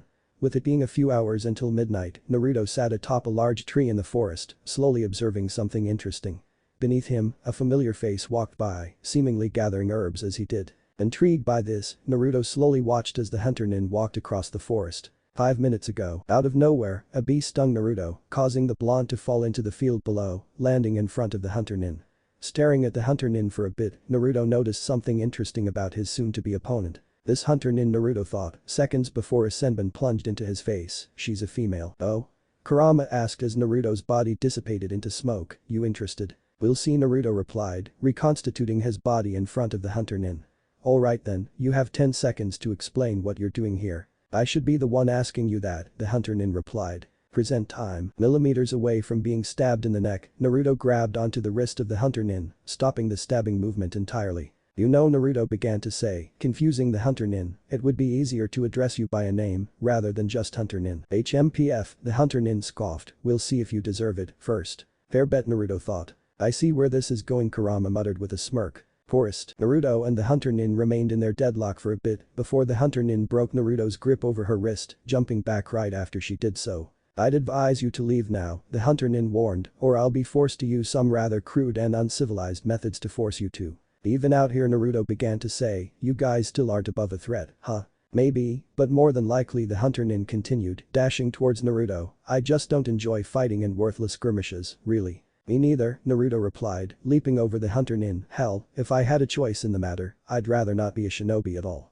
Wait, the hunter nin stopped to ask, does Konoha force everyone to be a shinobi? Unless you become a medic, conscription for those above the ages of 12 has been a thing in Konoha for years at this point, Naruto began to say. Finding herself distracted, the hunter nin broke out of her stupor before dashing over and throwing a punch towards Naruto during the blonde's monologue, only for Naruto to look up and casually catch her punch, surprising the hunter nin. And I'm no medic, so I have no say in the matter, Naruto finished, before leaning in towards his enemy's masked face and looking into her eyes through the eye holes in her mask. This is getting progressively more and more awkward, the hunter nin thought.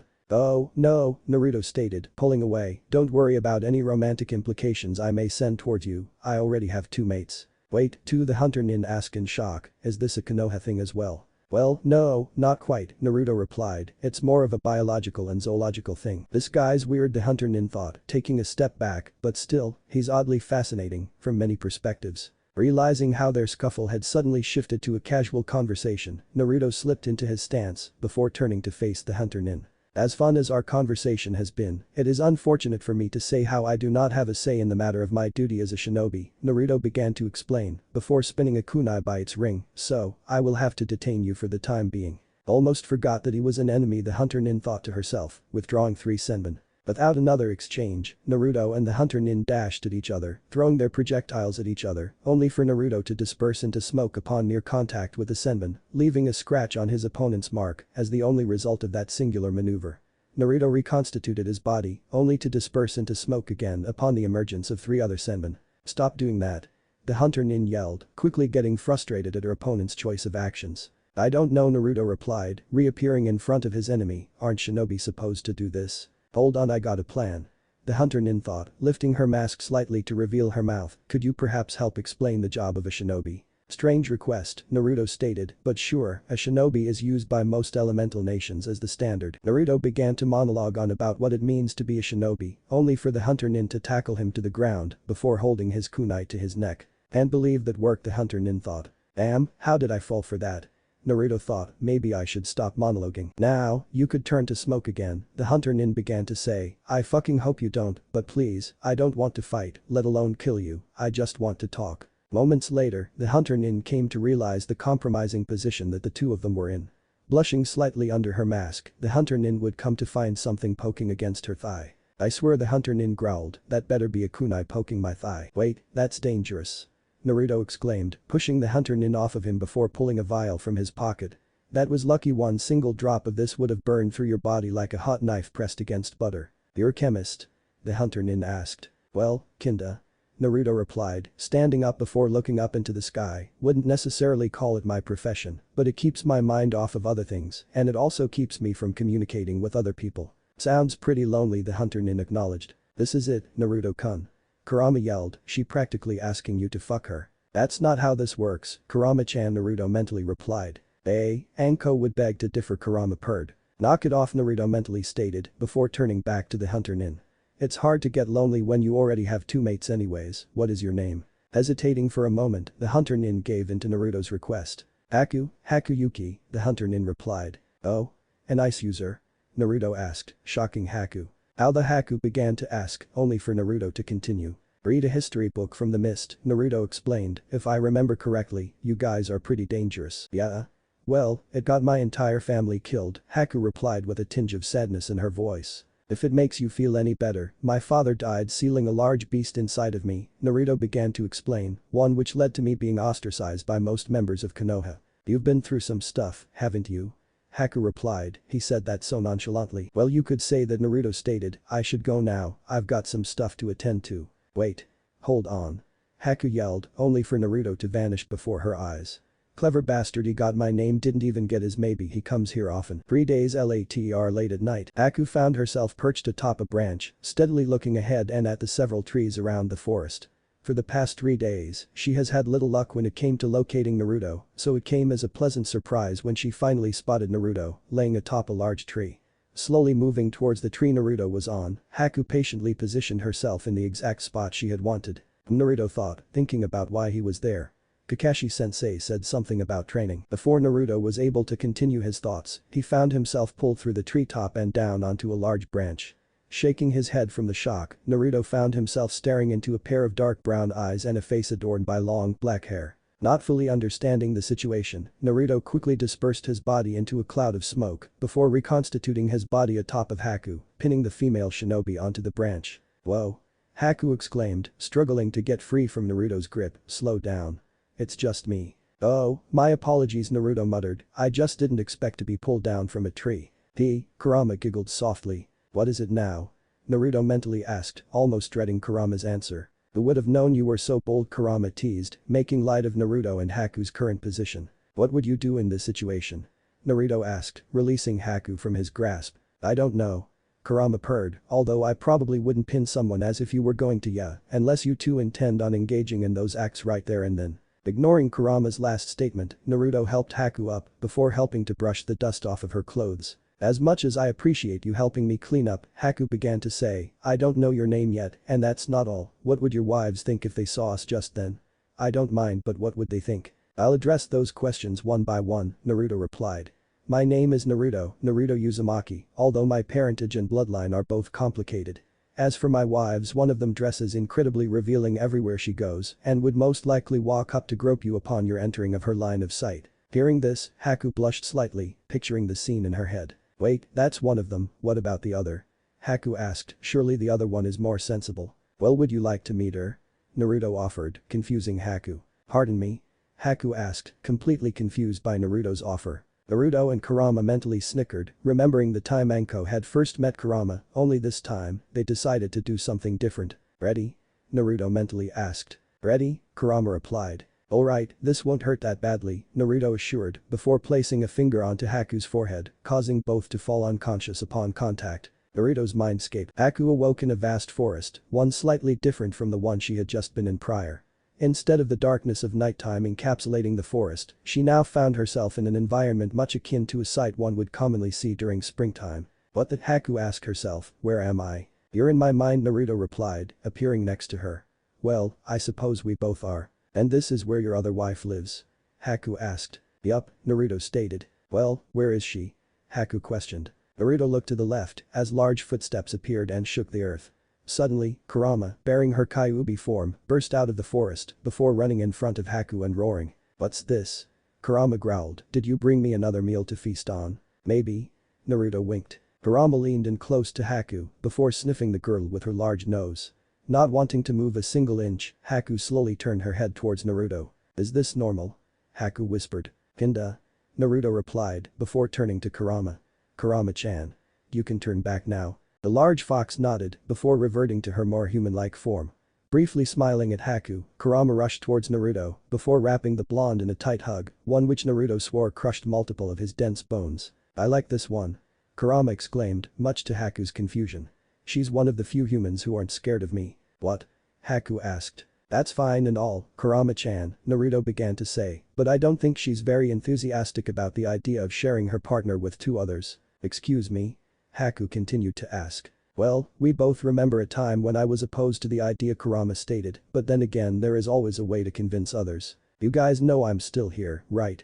Haku stated, causing both Naruto and Kurama to turn towards her. So Naruto continued. What's your assessment of the situation?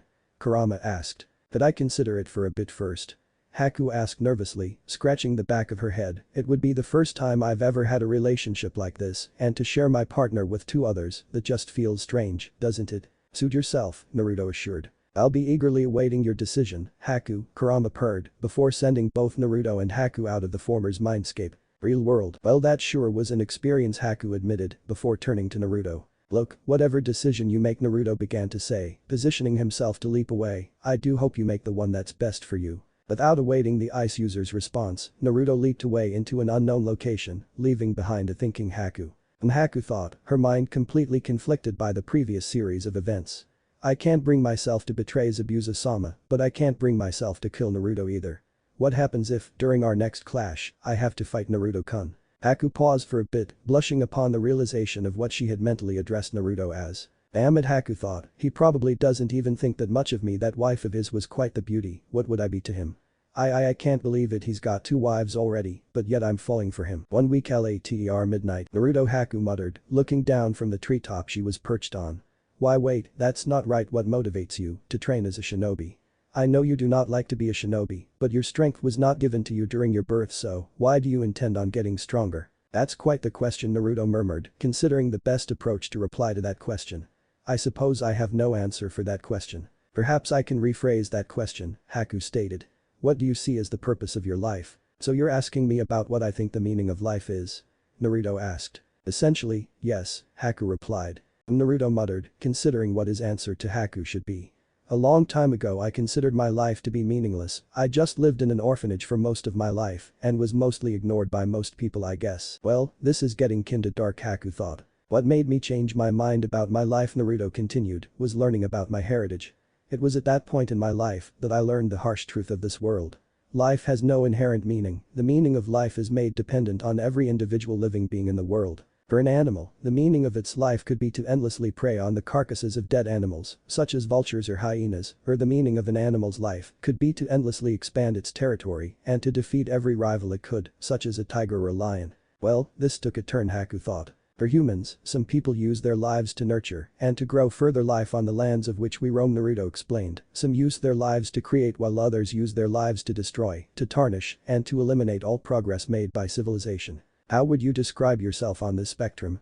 Haku asked, unsure of how Naruto would take to this question. But I'm not the best person on earth. My blood is tainted by both the sins and virtues of 1,000 bloodlines before me. I guess I dedicate my life to helping progress humanity in terms of science, even if only to ensure innovation continues.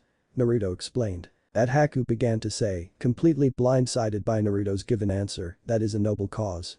To ensure humanity doesn't remain stagnant, especially on the shoulders of one person, that is one of the greatest duties anyone could assume. In that case, what would you say is yours? Naruto asked back, what do you intend to do with your life? Well, I would say that I want to protect, Haku replied without hesitation. It is through protecting that one truly becomes strong. Who do you intend to protect? Naruto asked. We'll come to find out, won't we? Haku asked, winking as she did so, before putting on her mask and leaping away. HMPF, interesting, Naruto thought, before leaping onto a branch. Guess I'll spend the night here. My team doesn't exactly appreciate the fact that I wander off every day. An hour later, deep in his sleep, Naruto failed to realize the approaching presence of Haku. Cautiously approaching the blonde, Haku looked around, removing her mask before planting a small kiss on the sleeping Naruto's forehead. We're attacking the bridge builder tomorrow, Haku whispered. I pray that I do not have to face you in a fight to the death. Shedding a single tear, Haku quickly leapt away, leaving behind a sleeping Naruto. Inwardly, Kurama smirked. While her host had been oblivious to the previous series of events, she had been fully aware of the situation. Oh, Kurama thought, she loves him, yet it seems she just needs a nudge in the right direction. In any case, things should be interesting tomorrow. The next morning, good to see you showing up to the team meeting, Naruto, Kakashi acknowledged, knowing full well that Naruto would rather be anywhere else but here. Anyhow, we are going to be escorting Tazuna back to the bridge today, and I would like you to be there, Naruto. That's fair enough, Naruto muttered, but I'm pretty sure that Gato might send someone to, how should I say, cut off the head of the snake. You get what I mean. Kakashi placed his fingers on his chin, before nodding silently. It's settled then, Kakashi stated. Sasuke, Sakura, you two come with me, we'll escort Tazuna to the bridge. As for Naruto's role in this operation, he will stay at the house for a bit. If anyone comes, eliminate them, before coming to the bridge to help us. If no one comes by midday, just come to the bridge to assist us. In any case, the bridge should be clear today, so don't rush to help us. No problem, Naruto replied, leaping onto the rooftop. But never get a red on that guy, Sasuke thought. Around the same time, Zabuza's hideout, tying her hair neatly into a bun, before picking up her mask and looking into it, internally considering if she wanted to participate in the upcoming confrontation. Haku? Zabuza called out, it's time to go. Not answering by words, Haku placed her mask over her face, before leaping out of the window to approach the bridge with Zabuza, who could notice something strange about her performance. She seems to be off her game today, Zabuza thought, before shaking his head of these thoughts. He had a job to do, no matter how grim the job was to be. Tazuna's house. An hour later, Naruto perched himself atop the rooftop, patiently waiting for anything of interest to happen. Before long, something would happen, or at least start to happen. A knock could be heard on the door. As Naruto looked down from the rooftop, he was met with the sight of 4 armed mercenaries. Bridge. As Kakashi, Sakura and Sasuke approached the bridge with Tazuna, Kakashi and Sasuke picked up on a scent that was all too familiar to them. The copper-like scent of blood, specifically blood that had just been bled. Accompanying the scent of blood was a thick fog over the bridge. Zabuza is here. Kakashi identified. Smart, Zabuza acknowledged, slowly stepping out of the fog alongside the masked Haku. Let's see if you saw this one coming. 2 water clones shaped in Zabuza's image appeared suddenly out of the fog, dashing at the group as if on cue. Without a moment's hesitation, Sasuke withdrew 2 kunai, before dispersing both clones with utmost ease. Before he was given a moment to recover, Haku dashed towards the last Uchiha, before landing a kick onto the raven-haired boy's chin, throwing him back slightly. Tazuna's house. Inside the house, Tsunami stood at the sink, washing dishes and cutlery as Inari went to answer the door. Before Inari was even granted the ability to place his tiny fingers upon the doorknob, the door flung open, smacking him in the face and knocking him back. Inari, go to your room, Tsunami ordered in a whisper. Come with us now. One of 2 thugs ordered. Tsunami stood still, washing one of her many kitchen knives. Why should I do that?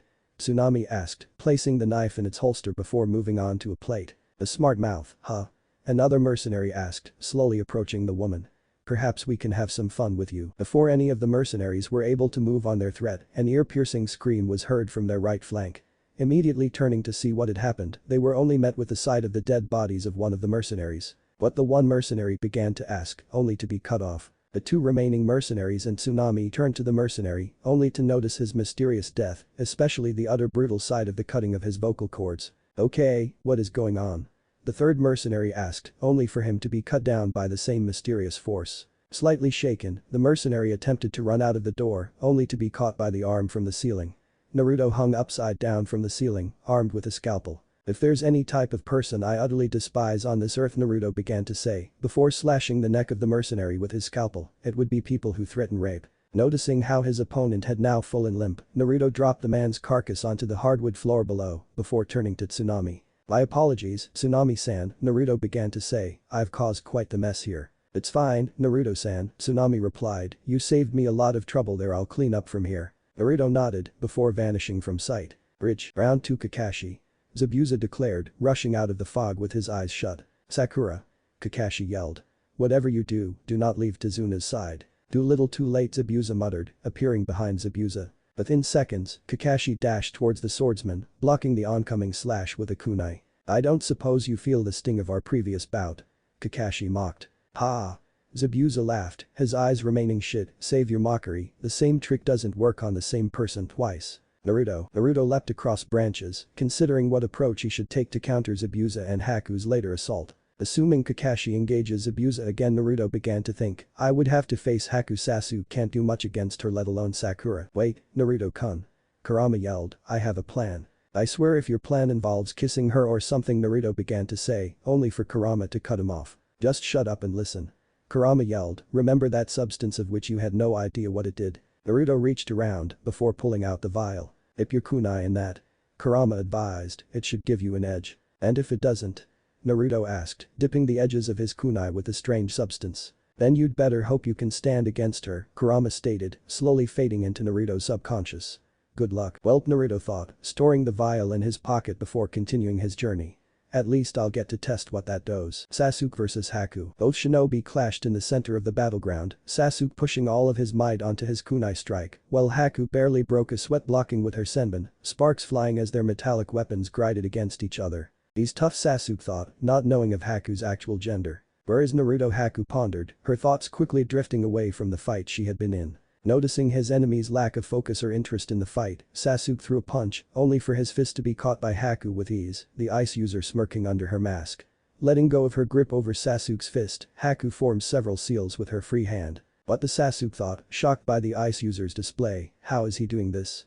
How is he forming seals with one hand? Secret technique, Haku thought as the puddle the two were standing on began to condense into needles, 1,000 needles of death. Within seconds, the needles launched themselves toward Sasuke, all of them meeting their mark and plunging their sharp tips into his flesh. Unable to continue the fight, Sasuke fell to the ground, seemingly falling unconscious.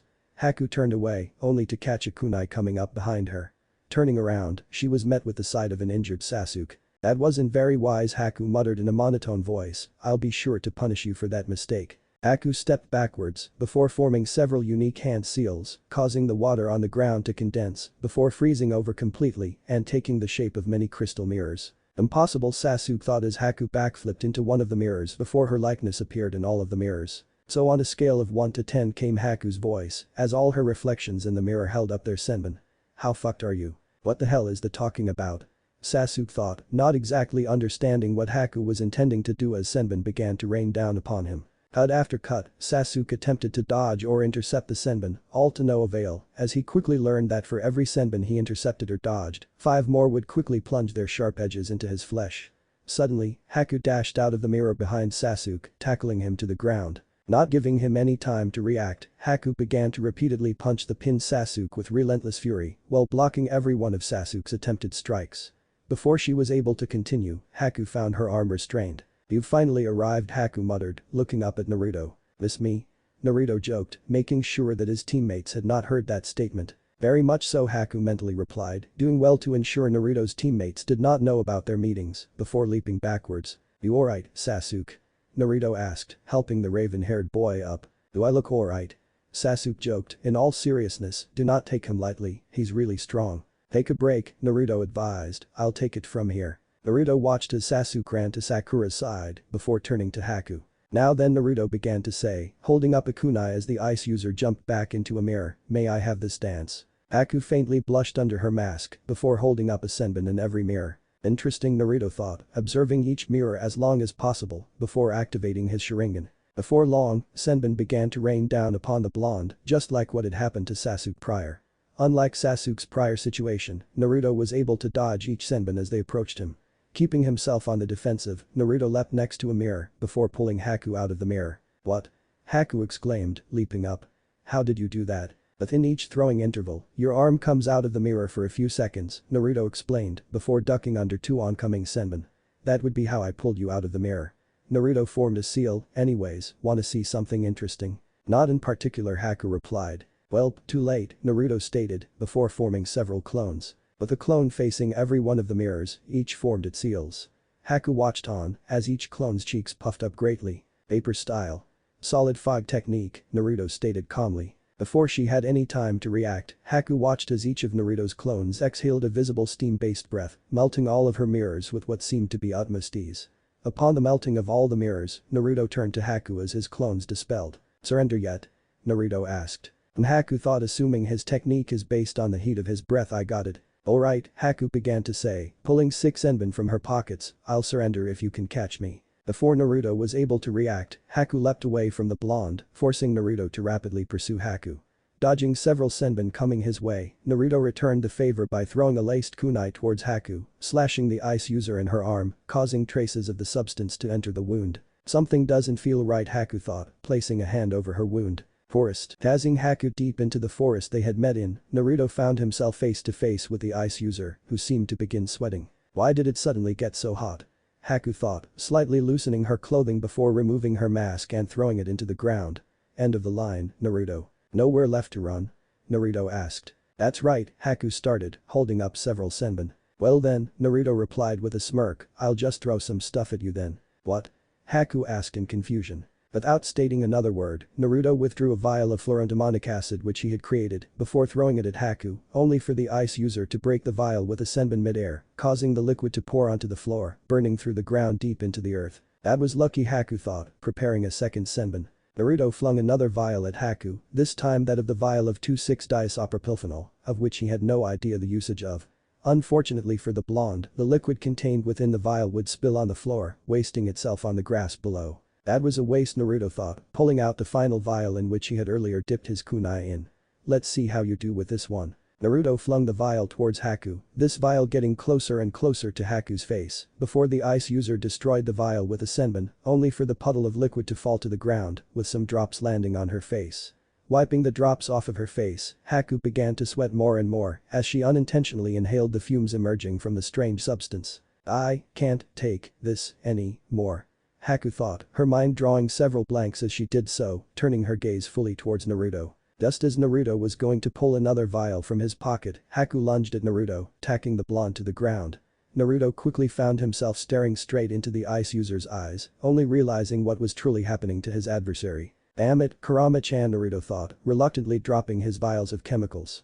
"Well played." "Heh," Kurama smirked, "let's see how you do in a non-typical fight, Naruto Kun." Minutes later, Haku quickly got dressed again, with Naruto helping to eliminate all signs of their activity from her hair. "In hindsight, that wasn't very great for us to do," Haku murmured, "after all, it only happened because of some chemical." "That's not actually how it works," Naruto replied, catching Haku's attention. "That chemical doesn't seduce one's mind into wanting to engage in intercourse with a member of the opposite gender, but rather, it helps to amplify the pre-existing desires of a person," meaning that, knowing full well what Naruto meant, Haku immediately turned a deep shade of red. "Besides that, what is your response to Kurama-chan's offer?"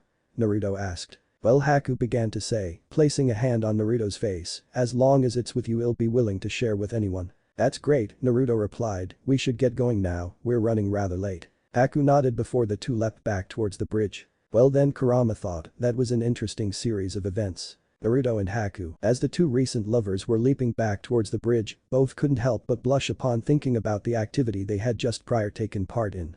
Suddenly, Naruto stopped in his tracks. "Come here a second," Naruto ushered, which Haku obeyed, walking towards Naruto. Naruto placed a hand on the ice user's head before pulling out what seemed to be a leaf. "Why was there a leaf in my hair anyway?" Haku asked. "No clue," Naruto replied, before placing his lips over hers, taking Haku completely by surprise. Seconds later, Naruto broke the kiss. "We can't go back like this. Everyone needs to think that we were fighting in the forest, so here's the plan." BRIDGE 10 minutes later, Kakashi was not meeting any success concerning his fight against Zabuza. He was holding his own against the swordsman, yes, that much could be ascertained, but how long more he could do it for remained to be seen, for the Cyclopean shinobi now found himself running low in terms of chakra, with the loan he possessed proving itself to be a large drain of chakra. Let's hope that Naruto is doing alright, Kakashi thought, blocking a slash from Zabuza, whose eyes remained firmly shut. What's wrong, Kakashi? Zabuza sneered, can't put up much of a fight without that blonde helping you. I should say the same about you, Kakashi began to say, where's the hunter nin to help you when you need it the most? Without warning, a water clone of Kakashi emerged behind Zabuza, only for the swordsman to land a kick upon the clone, dispersing it with ease. He's not wrong, Zabuza thought, Haku has been occupied with that guy for quite a while by now, he must prove to be a difficult opponent. Before much longer, two figures entered the fog, one held by the other, the one being held having the privilege of having a kunai pointed towards their neck. As they slowly came into view, both Kakashi and Zabuza, the latter having just opened his eyes, could recognize who the two were. Zabuza, Naruto began to say, the cuts riddled over his face and forearm laid bare for all to see as he held a kunai to the unmasked Haku's neck. I suppose you recognize the situation here. So you've beaten Haku, Zabuza murmured. She stinks of arousal, Kakashi mentally noted, before piecing things together, how the hell did you know what, never mind, he still ended up beating the hunter nin. By now, Zabuza had caught a whiff of the scent too, as the rage built up within him regarding the implications. He didn't. Zabuza growled, holding up his broadsword. And what if I did? Naruto mocked, releasing Haku before facing Zabuza. Son of a bitch, Zabuza muttered, before disappearing into the fog. All according to plan, Haku thought. Naruto and Haku 10 minutes prior. So what's the plan? Haku asked. Simple, Naruto replied, cutting his cheek and arm with a kunai, we're gonna pretend that we were having a brutal battle in the forest earlier. And then? Haku asked. I'll hold a kunai to your neck, we walk into the fog, Naruto explained, I'm pretty sure you know what comes next. You're assuming that Zabuza will surrender? Haku asked, I don't think he will. That's what I'm banking on, Naruto revealed, Zabuza wouldn't just surrender like that, what I'm hoping for is that he'll rush me, adding on to that would be his sense of smell, considering he had his eyes closed, he would probably smell our fluids. And you're gonna fight Zabuza? Haku asked, cutting a small wound onto her cheek. Well, fight is an interesting way of putting it, Naruto continued, but yes, I will confront Zabuza. Ah, I get it now, Haku replied, you're hoping that you can tire out Zabuza, and since he is enraged, he probably will, and then, I guess you're hoping for me to step in to mediate. Yes, you're not wrong, Naruto stated, standing up. Ready? Ready? Haku replied, before leaping away with Naruto. Present day. Naruto found himself in the center of the fog, finding himself locked into a solo duel with Zabuza, considering how Kakashi had been far too spent to act, while Haku had chosen to remain neutral. Suddenly, Zabuza's massive blade swiped through the air, only for Naruto's body to disperse into smoke before any harm was able to be done towards the blonde. Stay still, kid. Zabuza yelled. Why? Naruto asked, you have something against love. I do not, Zabuza stated, grabbing the blonde by the throat as Naruto reconstituted his body, but I do have something against those who impose themselves upon others. Seeing a way in which he could use this to his advantage, Naruto intentionally remained in his physical form, forcing him to take the full force of Zabuza's chokeslam of his body into the bridge, parts of it crumbling under the impact. Alright, Naruto began to say, pulling out a vial, no turning back now. Patching this with the corner of his eye, Zabuza quickly pulled away from his foe, just as Naruto flung the vial towards the swordsman. Seconds before the vial would make contact with the swordsman's face, Zabuza swiftly chopped the vial in half, only for the liquid in the vial to spill out, before immediately combusting into a large cloud of flames, with most of the flames present on the blade of Zabuza's broadsword. So that's what it does, Naruto murmured, standing back up. With the flames still present on his blade, Zabuza slashed at Naruto with all his might, the force of the swing, throwing what chemicals that had remained on the blade off of it, only for the blonde to disperse into smoke once again. Stand still, and let me take your head off of your shoulders. Zabuza yelled, only for Naruto to reconstitute his body in front of the swordsman. Fine then, Naruto stated, dropping his weapons on the ground, behead me, then. Gladly, Zabuza sneered, slowly walking towards Naruto. Just take note that Naruto began to say, as Zabuza lifted his sword before slashing at Naruto's neck, it was all Haku's idea to engage in passionate activities, imagine how she would feel if you cut my head off, right here, and right now. But the tip of Zabuza's blade a few millimeters away from Naruto's neck, the swordsman stopped in his tracks, before turning towards Haku. Haku, Zabuza began to say, is he telling the truth? Blushing slightly, Haku nodded, confirming Naruto's previous remarks, stunning Zabuza. Ah, so that's how it is, Zabuza stated, jamming his sword into the ground, you're lucky, kid, Haku seems to genuinely be infatuated by you, Zabuza turned to Haku, and it's especially lucky you said something when you did, Haku, else your boyfriend here would be left headless. Right before Naruto had been able to reply, the three were cut off by a series of slow and steady claps, which rang across the bridge. "That bastard," Zabuza muttered, as Naruto turned his head, coming face to face with Gato, who had a large army of thugs standing behind him. "Demon of the Mist." Gato mocked, "What a joke. The hell are you doing here?" Zabuza asked. "Well, you and your tool have proven yourselves to not be worth the money that would be needed to pay you," Gato stated, "so this is the second best solution." The army of thugs began walking forwards as Naruto, Haku, and Zabuza stood to face them. "Kill them all," Gato ordered. "We'll see about that," Naruto muttered, gritting his teeth. "Kakashi-sensei.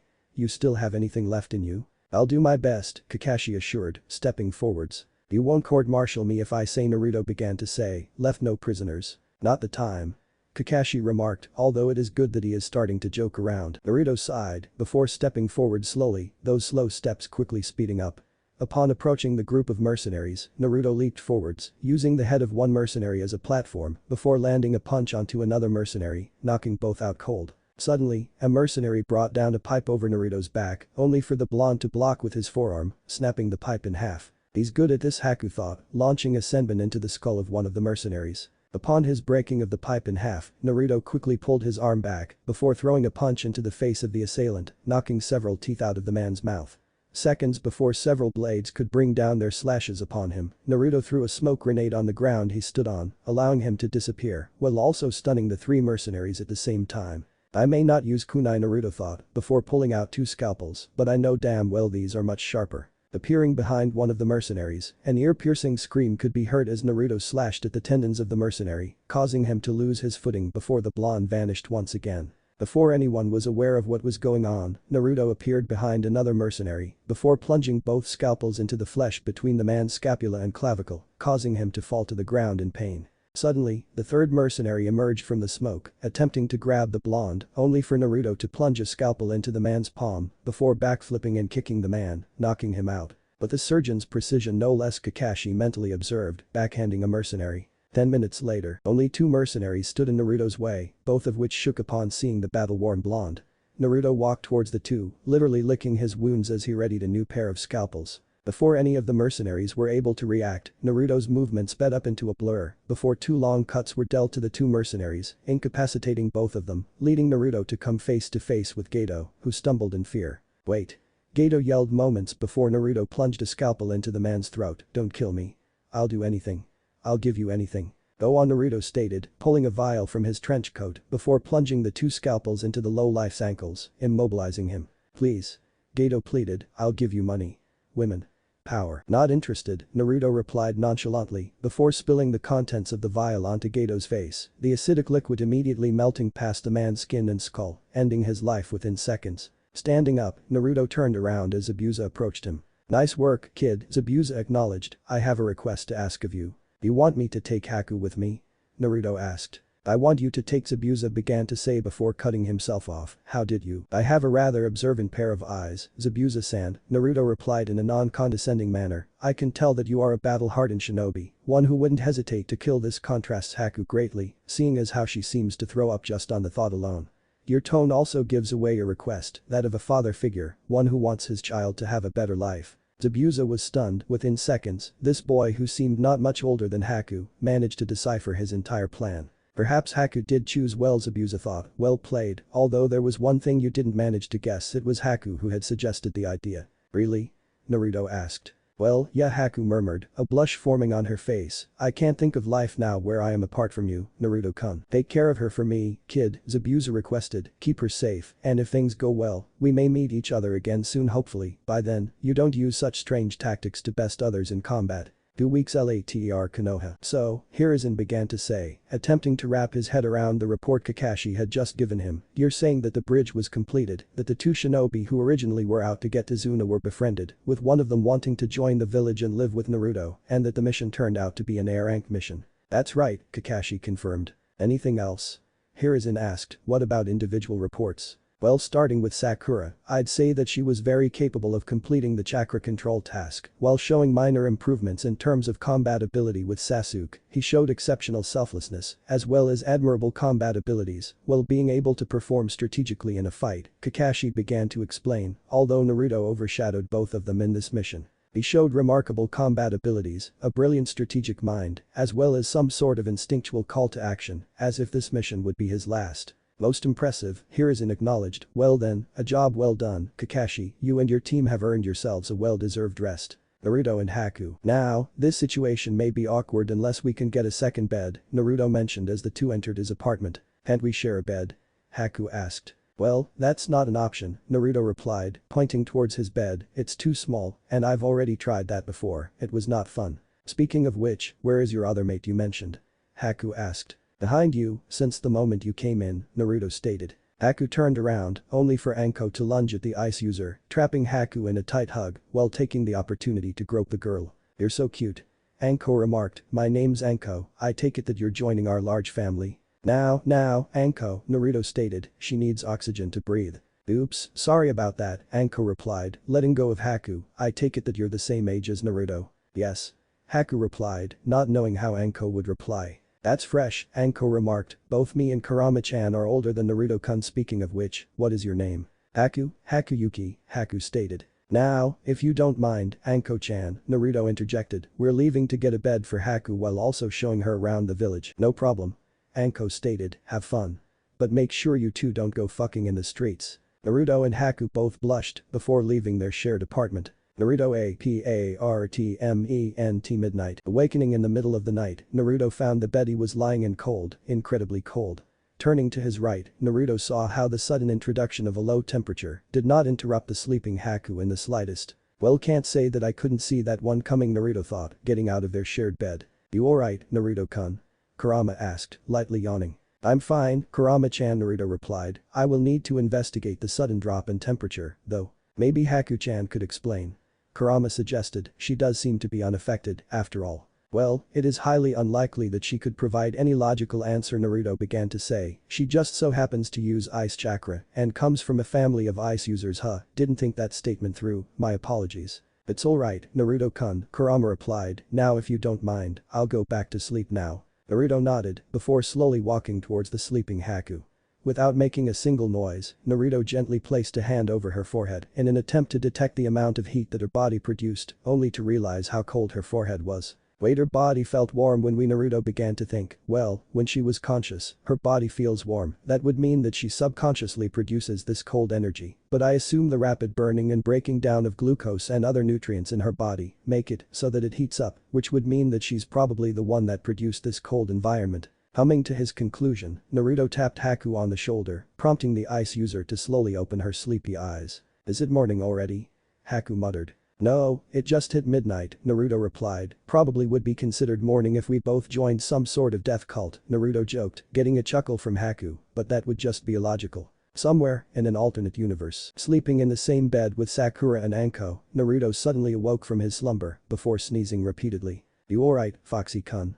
Anko teased, or is that Hanyu physiology letting you down? It's probably some asshole talking about me, probably that damn Uchiha, Naruto dismissed. As for my physiology, you should know by experience that it performs far above expectations. Well, you're not wrong there, Anko replied with a blush as Sakura looked on from the side. I wonder when it'll be our turn, Inner brought up, causing Sakura to turn a deep shade of crimson. Back and born different. Anyways, Naruto began to say, besides that, I wanted to ask you something. Before that, did you just use two different sentence starters?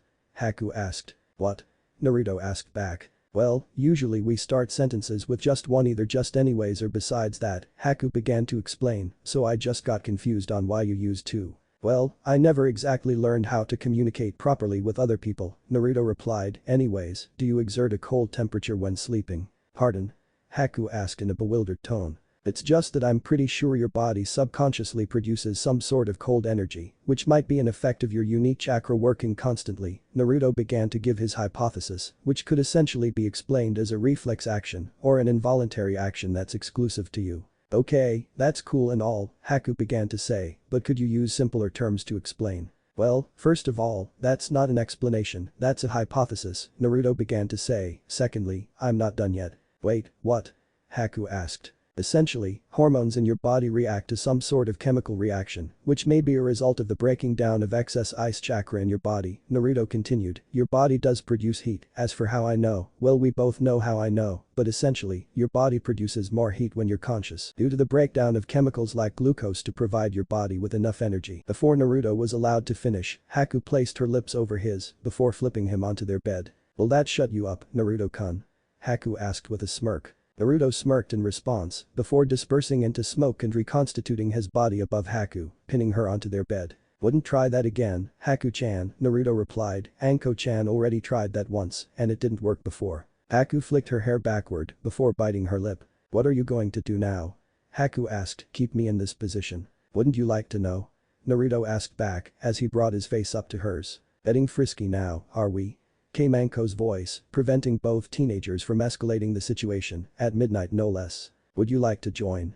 Haku offered. Unfortunately, that's not why I'm here, Anko replied, her voice in an unusually serious tone. I appreciate the offer though. Naruto sat up. What's the matter, Anko-chan? I would explain, Anko began to say, but could you turn on the lights first?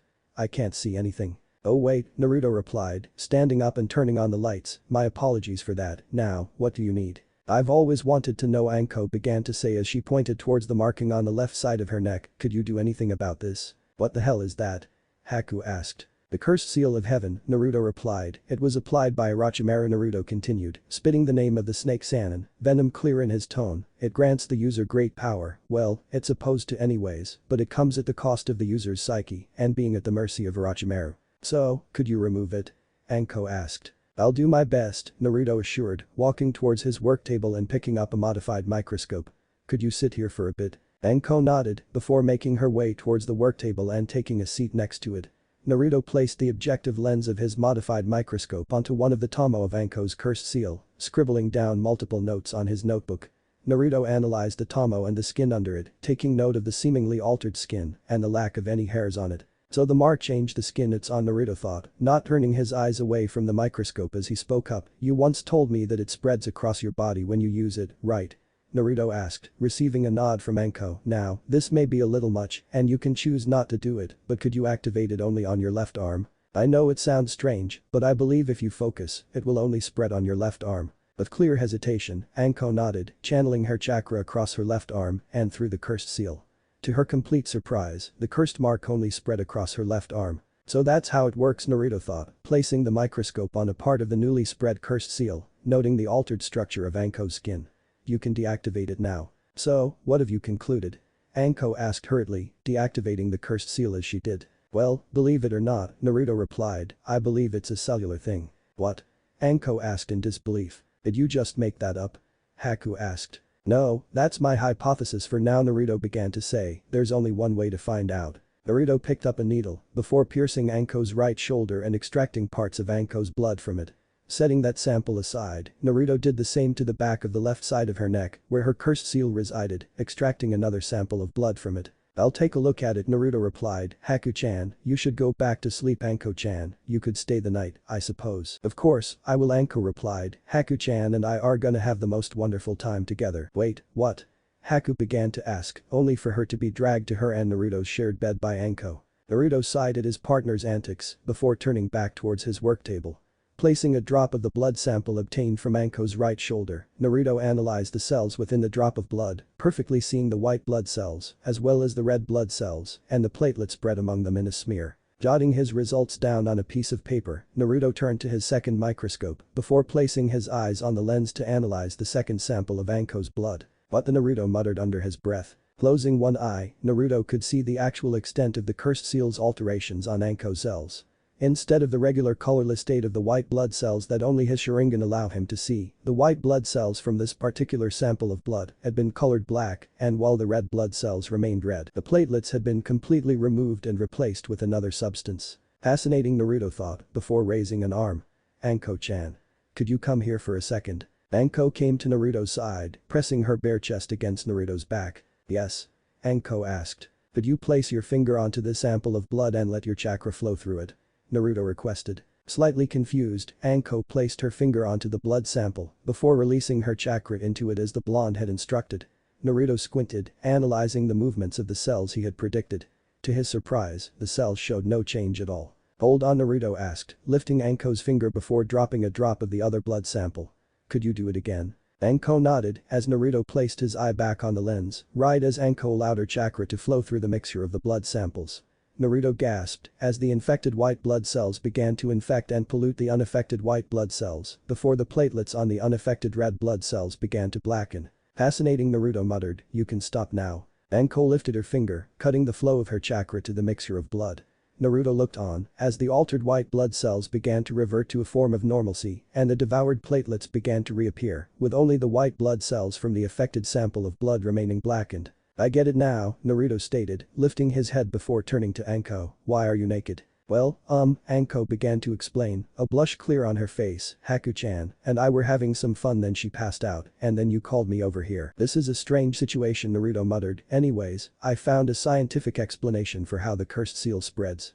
Going by the theory that every set of nuclei in the white blood cell is unique, the cursed seal works somewhat like a symbiote and it mutates to adapt to these nuclei in each set. And since every nucleus is identical to another, it spreads by temporarily bonding to those nuclei, with your chakra acting as a catalyst. So is there a method to get rid of it?" Anko asked, her voice sounding resoundingly hopeful. "Theoretically, yes, I'll need to alter the nuclei within every white blood cell in that section of your neck," Naruto explained. "That should make it so that the cursed seal rejects your body and recedes by itself, since I believe it feeds on your chakra and it cannot do that if it doesn't bond to your nuclei." "How are you going to do that?" Anko asked. "I have no clue," Naruto replied, "as for now I'll work on something else first." Before Naruto was able to stand up and turn to another project, Haku placed a hand over his mouth before dragging him onto their bed. "No, Naruto-kun," Haku began to say, "you're gonna be joining us in certain activities." Not being able to resist these enticing proposals, Naruto allowed himself to be dragged to their bed, where Anko would leap on several seconds later. Okage's OFFIC hours later, with Anko and Haku still sleeping at his apartment, Naruto entered Hirisen's office. "Ah, Naruto," Harisen began to say, "had a good rest?" "Didn't face much combat at Wave Country," Naruto replied, "so I suppose you could say I did have a good rest." "Right, you do realize that contradicts Kakashi's report, don't you?" Harisen asked back. "Well, can't say I went through much combat if you consider that I repeatedly dodged, can you?" Naruto corrected himself, scratching the back of his head. "In that regard, how would you describe the events that you all went through?" Harisen asked. "Just the bridge mission?"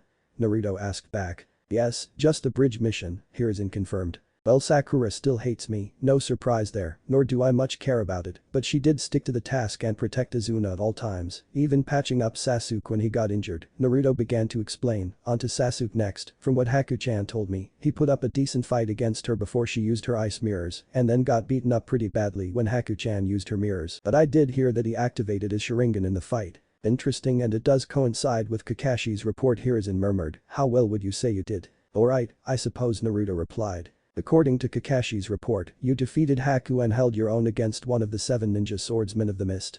Harisen mentioned. "In what world is that just subpar? It's remarkable in terms of performance and becomes downright impossible when you consider that you are a genin, while Zabuza held his own against Kakashi and Haku is qualified to be Konoha's head of poison research." "I just kept playing defensively, I suppose," Naruto replied, activating his Sharingan before pointing at them.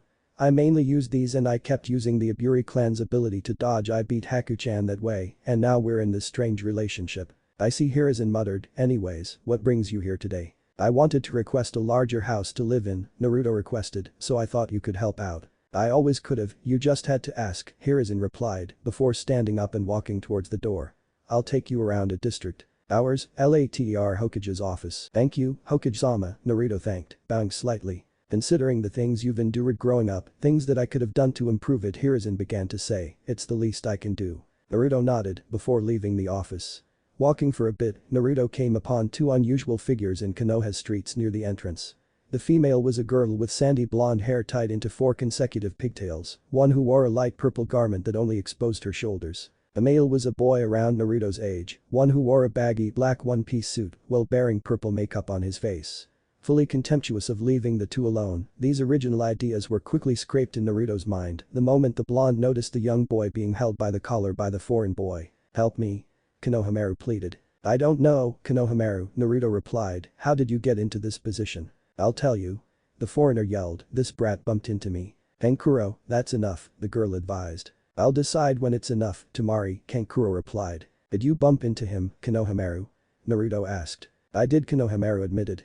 But it was an accident. Whether or not it's an accident isn't important, what's important is that you apologize, Naruto advised. I'm sorry, mister, Konohamaru apologized. That's not good enough now, is it?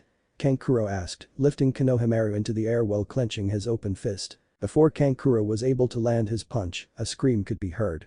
Kankuro turned to Temari, only to notice that his older sister had a scalpel pointed to her neck, the user of said scalpel being none other than Naruto. Temari!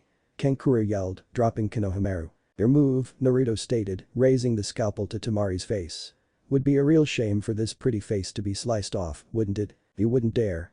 Kankuro warned, placing a hand on the wrapped-up puppet on his back. From my experience, he's a man of his word, came Sasuke's voice, as a rock was thrown onto the back of Kankuro's head. Naruto suddenly lifted his head, before flinging the scalpel towards a tree, plunging it into the trunk. What was that for? Sasuke asked. Boy! Naruto yelled, get out of the tree. Sure enough, a red-headed boy with the kanji for love tattooed on his forehead exited the tree. Kankuro, you're a disgrace to our village, the boy stated, as Kankuro paled. My apologies, Gaara, Kankuro replied. Be quiet, Gaara stated, I truly despise the fact that you lost control of yourself in a quarrel with children. Do it again, and I'll murder you where you stand. Kankuro took a large audible gulp before nodding profusely. I apologize for the actions of my brother, Gaara said in a monotone manner, my name is Gaara and we're here to participate in the Chunin exams. Naruto Uzumaki, Naruto identified himself. Sasuke Uchiha, Sasuke did the same. Kankuro, Temari, we're leaving, Gaara stated, getting nods from both of his siblings. As Kankuro and Temari left, Gaara stood in his place, staring at both Sasuke and Naruto. You two are intriguing, the two of you hold the blood of the strong mother yearns for your blood. Alright. Naruto replied, I mean if you wanted to, I could get you a blood sample, I have plenty of those, after all, the human body does contain about 1 to 1.5 gallons of blood, I don't think we would mind sparing some of it. What are you on about? Gaara asked. I was just commenting on the biological implications of you wanting our blood, I don't even know why you want it, Naruto replied, it's not that great and better yet, you could just cut us, and you can get our blood, just make sure to not cut any veins or arteries. Even when faced with someone who seems completely psychotic, Sasuke began to think as Naruto continued his explanation, Naruto still reminds me why I consider him the creepiest person I know. Hokage's OFFICE 1 hour before arrival of Sand siblings. I suppose you all understand the nature of this meeting? Harisen asked, looking at the 4 jonin standing in his office. The Chunin exams? Kakashi asked. Precisely, Harisen replied, the next Chunin exams to be held here in Konoha will be a joint Chunin exams between many villages, Suna amongst them. I would like to know if the 4 of you would like to register any of your teams. My team already missed last year's Chunin exams, Guy began to say, they are most definitely ready for this Chunin exams. I understand, Harisen replied, what about you 3? Team 7 is ready, Kakashi replied, not lifting his eyes from his book, shocking his contemporaries in the room with him. Are you sure? Asuma asked, doesn't your team contain that one weird kid who doesn't have any friends? I also hear that Kiba is more creeped out by one Naruto Uzumaki than Hinata, Kurenai continued, that one teammate who keeps threatening to castrate him. That being said, however, the polyamorous relationship he is involved with is strange, as is Hinata's seeming interest in him. Well, I wouldn't say that Naruto doesn't have any friends, he gets along alright with Sasuke and is in a romantic relationship with Anko and Haku simultaneously, the latter of which is also in a relationship with Anko, Kakashi began to say, surprising the other 2 jonin. His relationship with Sakura is a pile of hot shit, to put it simply. But then again, I'm sure he would be able to put up somewhat of a fight against the other genin in his graduating class. If you're so certain, Kakashi, Harisen began to say, then Team 7 will be allowed to participate, should all members agree to it. What about Team 8 and Team 10? I would be lying if I said Kiba and Hinata are not itching for a fight. Team 8 is ready, Kurenai stated. Team 10 is ready for anything. Asuma declared. Very well, Hiruzen replied, handing out registration forms to each jonin, hand these to your genin to fill in, if they wish to. Would anyone like a wager? Asuma asked, 100 ryo for each genin. 100 that both Sasuke and Naruto reach the semi-finals. Kakashi stated. For me, I'll put 100 that Shikamaru reaches the semi-finals, Asuma replied. 100 that Hinata makes it, Kurenai replied, Kiba's arrogance will probably cause him to mess up somewhere. I'll put 100 on both Lee and Niji, Guy stated. It's settled then, Kakashi stated, snapping his book shut, we'll see who wins during the semi-finals. Finishing the conversation, the 4 jonin disappeared from the room, leaving Hiruzen alone. Well, if I were to place a wager, Hiruzen began to mutter, I'd say that if he honed his skills, with combat as his main motivation, Naruto would probably beat everyone in the exams. After the confrontation with the Sand siblings. What are you on about?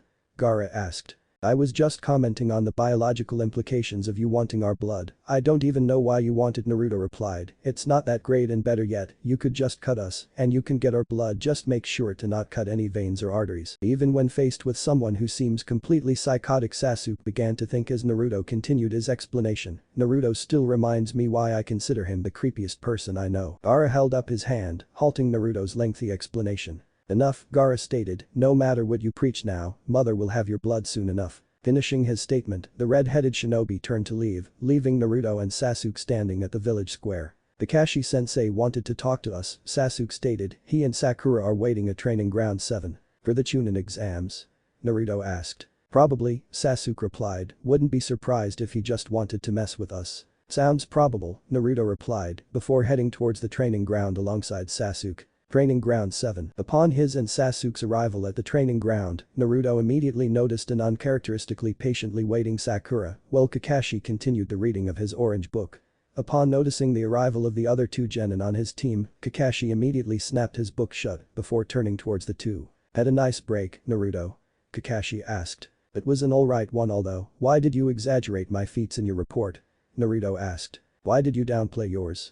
Kakashi asked back. That's not the point now. Kakashi began to change the topic, pulling out 3 pieces of paper from his pocket before handing them to each of his genin.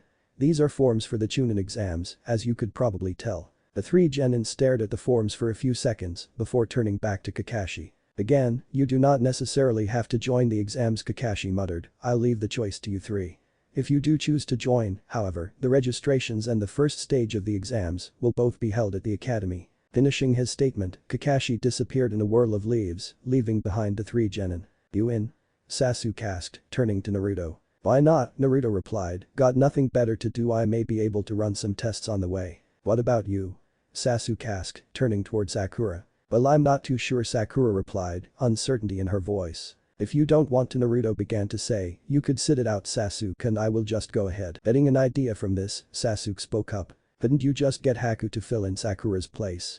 Sasuke asked. I'll go, Sakura determined, before turning to leave. I'll go get ready now. I'm surprised that worked, Sasuke stated. You'll be surprised about the applications of pressure in regards to psychology, Naruto replied. Anyways, I have something to tell you. And when I tell you this, you have to promise to not get pissed off by the fact, the meaning of the fact, or the fact that I've kept the fact from you. Go ahead, Sasuke stated, as if already knowing Naruto's big reveal. I possess, amongst other bloodlines, the Uchiha clan's bloodline, Naruto replied, the Sharingan. I know, Sasuke replied, surprising Naruto. How? Naruto asked back. Based on how you dodged Haku Zenbin with such ease, Sasuke replied. I figured it was a good guess. Figures, Naruto replied. Have you unlocked them? Of course I have, Sasuke stated, activating his Sharingan, each with 2 Tama within them. I see, Naruto replied, revealing his pair of Sharingan. You have no chakra fatigue, don't you? No, I do not, Sasuke replied. Why are you telling me this now? You wanted to spar, didn't you? Naruto asked. I do, Sasuke replied, slipping into a stance. Any general rules? Naruto asked, slipping into his stance. No chemicals, no other bloodlines, Sasuke stated. Everything else is fair game. No problem, Naruto replied. Without further warning, Sasuke dashed towards Naruto, the latter immediately dodging a kick from the former, only to have to intercept a follow-up punch from Sasuke. Not wanting to allow any time for Naruto to recover and reorganize, Sasuke ducked to the ground, attempting to sweep the ground from his feet onto his back, only for Naruto to leap up into the air. With the new position gained by the blonde, Naruto flipped through his hand seals before inhaling a large amount of air. Seeing this, Sasuke did the same, forming the same seals and filling his mouth with air. Seconds after, a large flame engulfed the training ground as 2 massive fireballs clashed against each other, both originating from Naruto and Sasuke respectively. Suddenly, Naruto ducked into the fireball, surprising Sasuke. What just happened? Sasuke thought as the fireballs faded. Before long, the activation of several smoke bombs could be heard, obscuring Sasuke's field of vision. Now completely hidden by the smoke, Naruto emerged suddenly, kicking Sasuke in the face before disappearing into the smoke again. Sasuke looked around, stunned that his opponent was able to navigate the smoke, only to be cut out of his thoughts by a punch from Naruto. After many sneak attacks, Naruto reappeared in front of the confused Sasuke, a scalpel pointed at the Uchiha's neck, just as the smoke surrounding the two faded. Surrender? Naruto asked, to which Sasuke responded with a nod. With a weapon that's sharper than a kunai pointed to my throat, Sasuke began to say as the two deactivated their Sharingan, what other choice do I have besides surrendering? Fair point, Naruto replied, lowering his scalpel before storing it in the pocket of his coat. I have to run now, I need to move my stuff to a larger house. Sasuke nodded as Naruto's body faded into smoke. Naruto's apartment. Reconstituting his body in his apartment, Naruto was surprised upon noticing a sleeping Haku, with the disappearance of Anko not going unnoticed either. Determining that Anko had to tend to her duties as a proctor of the upcoming Chunin exams, Naruto walked towards Haku, who had not been interrupted in her sleep by the slightest of margins. Softly laughing to himself, Naruto placed a hand on her cheek before placing a soft kiss on her forehead. MHMM? Haku murmured groggily, opening her eyes slowly to look at Naruto, is it morning already? Funnily enough, it's the evening, Naruto replied. I've been asleep for that long, Haku asked in sheer surprise. Yeah, I found it quite amusing, Naruto replied. I found the experiences that had led to this long nap rather stimulating, Haku muttered. I suppose you're not wrong, Naruto replied, catching a suddenly appearing kunai by its blade, drawing blood immediately. And it seems we have company. That's what you're worried about, Haku asked, worried about Naruto's freshly opened wound. Right now, Naruto began to say, sniffing the air around him, I'm more worried about whoever has managed to barge in. As if on cue, a hooded figure leaped out of the shadows in front of Naruto and Haku, before removing their hood, revealing the familiar face of one Hinata Hyuga, whose long purple hair flowed upon the removal of the hood, with the girl's white Byakugan glaring at Haku. Hello there, Naruto-kun, Hinata stated. Okay, I have several questions, Naruto began to say. First, what are you doing here? I am here to profess my undying and everlasting love to you, Naruto-kun, Hinata continued to say. I think we have only had one shared conversation, Naruto replied. That doesn't matter, Hinata continued, our love is destined to prosper. Like I said before, Naruto began to say, I don't know you well. As if you knew me very well, Haku whispered. You're not helping the case. Naruto whispered back. She's not exactly wrong, Naruto-kun, Kurama mentioned. Not you too. Naruto mentally responded. Regardless, Naruto-kun, Hinata began to say, pulling out a kunai, I'll be needing to rid that whore from your bed. Without any further warning, Hinata dashed towards Haku, only for Naruto to stand between the two, grabbing onto her wrist to prevent any action from the Hyuga. Undeterred, Hinata pushed forwards. I have no grudge you, Naruto-kun, Hinata began to say, landing a strike onto Naruto's right shoulder, disabling its usage, so please step aside, I would hate for you to get injured in the crossfire. Could you please stop? Naruto asked, grabbing onto Hinata's wrist with his left hand, why do you even love me anyway? I've only ever talked to you once before today, how did you even find my apartment? Also, why do you have no scent? I have my ways, Hinata stated with a grin, dodging a senbon from Haku. As for my love for you, isn't it clear by now, Naruto-kun? You are the perfect partner for me to produce the most suitable heir for our families. How did you know? Naruto began to say, narrowing his eyes. Who the hell told you? I read quite a lot if you must know, Hinata stated, now step aside. I am not letting you kill Haku-chan, Naruto stated, if you love me so damn much, heed my request. And what do I gain if I don't kill her? Hinata asked, will you love me back? I mean, Naruto continued to say, Haku-chan and Anko-chan are both sharing me at the moment. As if I would share with some lowly beings, Hinata finished, placing the hood back over her face. You have until the end of the Chunin exams to make your decision. Finishing her statement, Hinata disappeared from the apartment, leaving Naruto and Haku alone in their apartment. We need to move, Naruto stated. You have a place in mind? Haku asked. I do, Naruto replied, get dressed, pack your things, we'll be leaving soon. Right, Haku replied, standing up and moving towards the bathroom. Naruto's new home late at night, this is the new place? Haku asked. Yep, Naruto replied, opening the door, looking around the streets before letting Haku in, locking the door behind her as she did. My apologies, I don't want any potential stalkers to know where I live. Couldn't the Byakugan just see through the walls? Haku asked again. It could, Naruto responded, placing his lab equipment on his new work table. But unless she knows specifically what kind of house she's looking for, Hinata won't be able to find us, there would be no drive for her to look through several houses. Well, judging by her near psychotic obsession with you, Haku began to say as she and Naruto walked into their new room, it seems like there is quite a reason for her to look across every house one by one. Fair enough, Naruto admitted, before turning to face Haku, who had already tucked herself into their bed. You're gonna just go back to sleep. Well, you did interrupt me earlier, Haku pouted, shouldn't you get some sleep as well? Aren't you participating in the Chunin exams tomorrow? Unfortunately, not yet, Naruto replied, there's a certain experiment I would like to attempt. Just try not to blow up our new house, Haku yawned, turning around and pressing her head against the pillow, and just come to sleep early. You've got it, Naruto replied, before leaving the room. Hours later, Haku slowly walked down the stairs of her and Naruto's new home, coming upon the sight of a completely focused Naruto, one who placed a cable into a strange mixture of substances, chief amongst them being dry ice. "You might want to stand back for this one," Naruto requested, a request which Haku obliged. To Haku's amazement, upon Naruto's turning on of the power cell which had been connected to the wire, the dry ice mixture began to combust and spark before completely exploding, shattering the test tube which had housed it into a million pieces of broken glass. "What just happened?"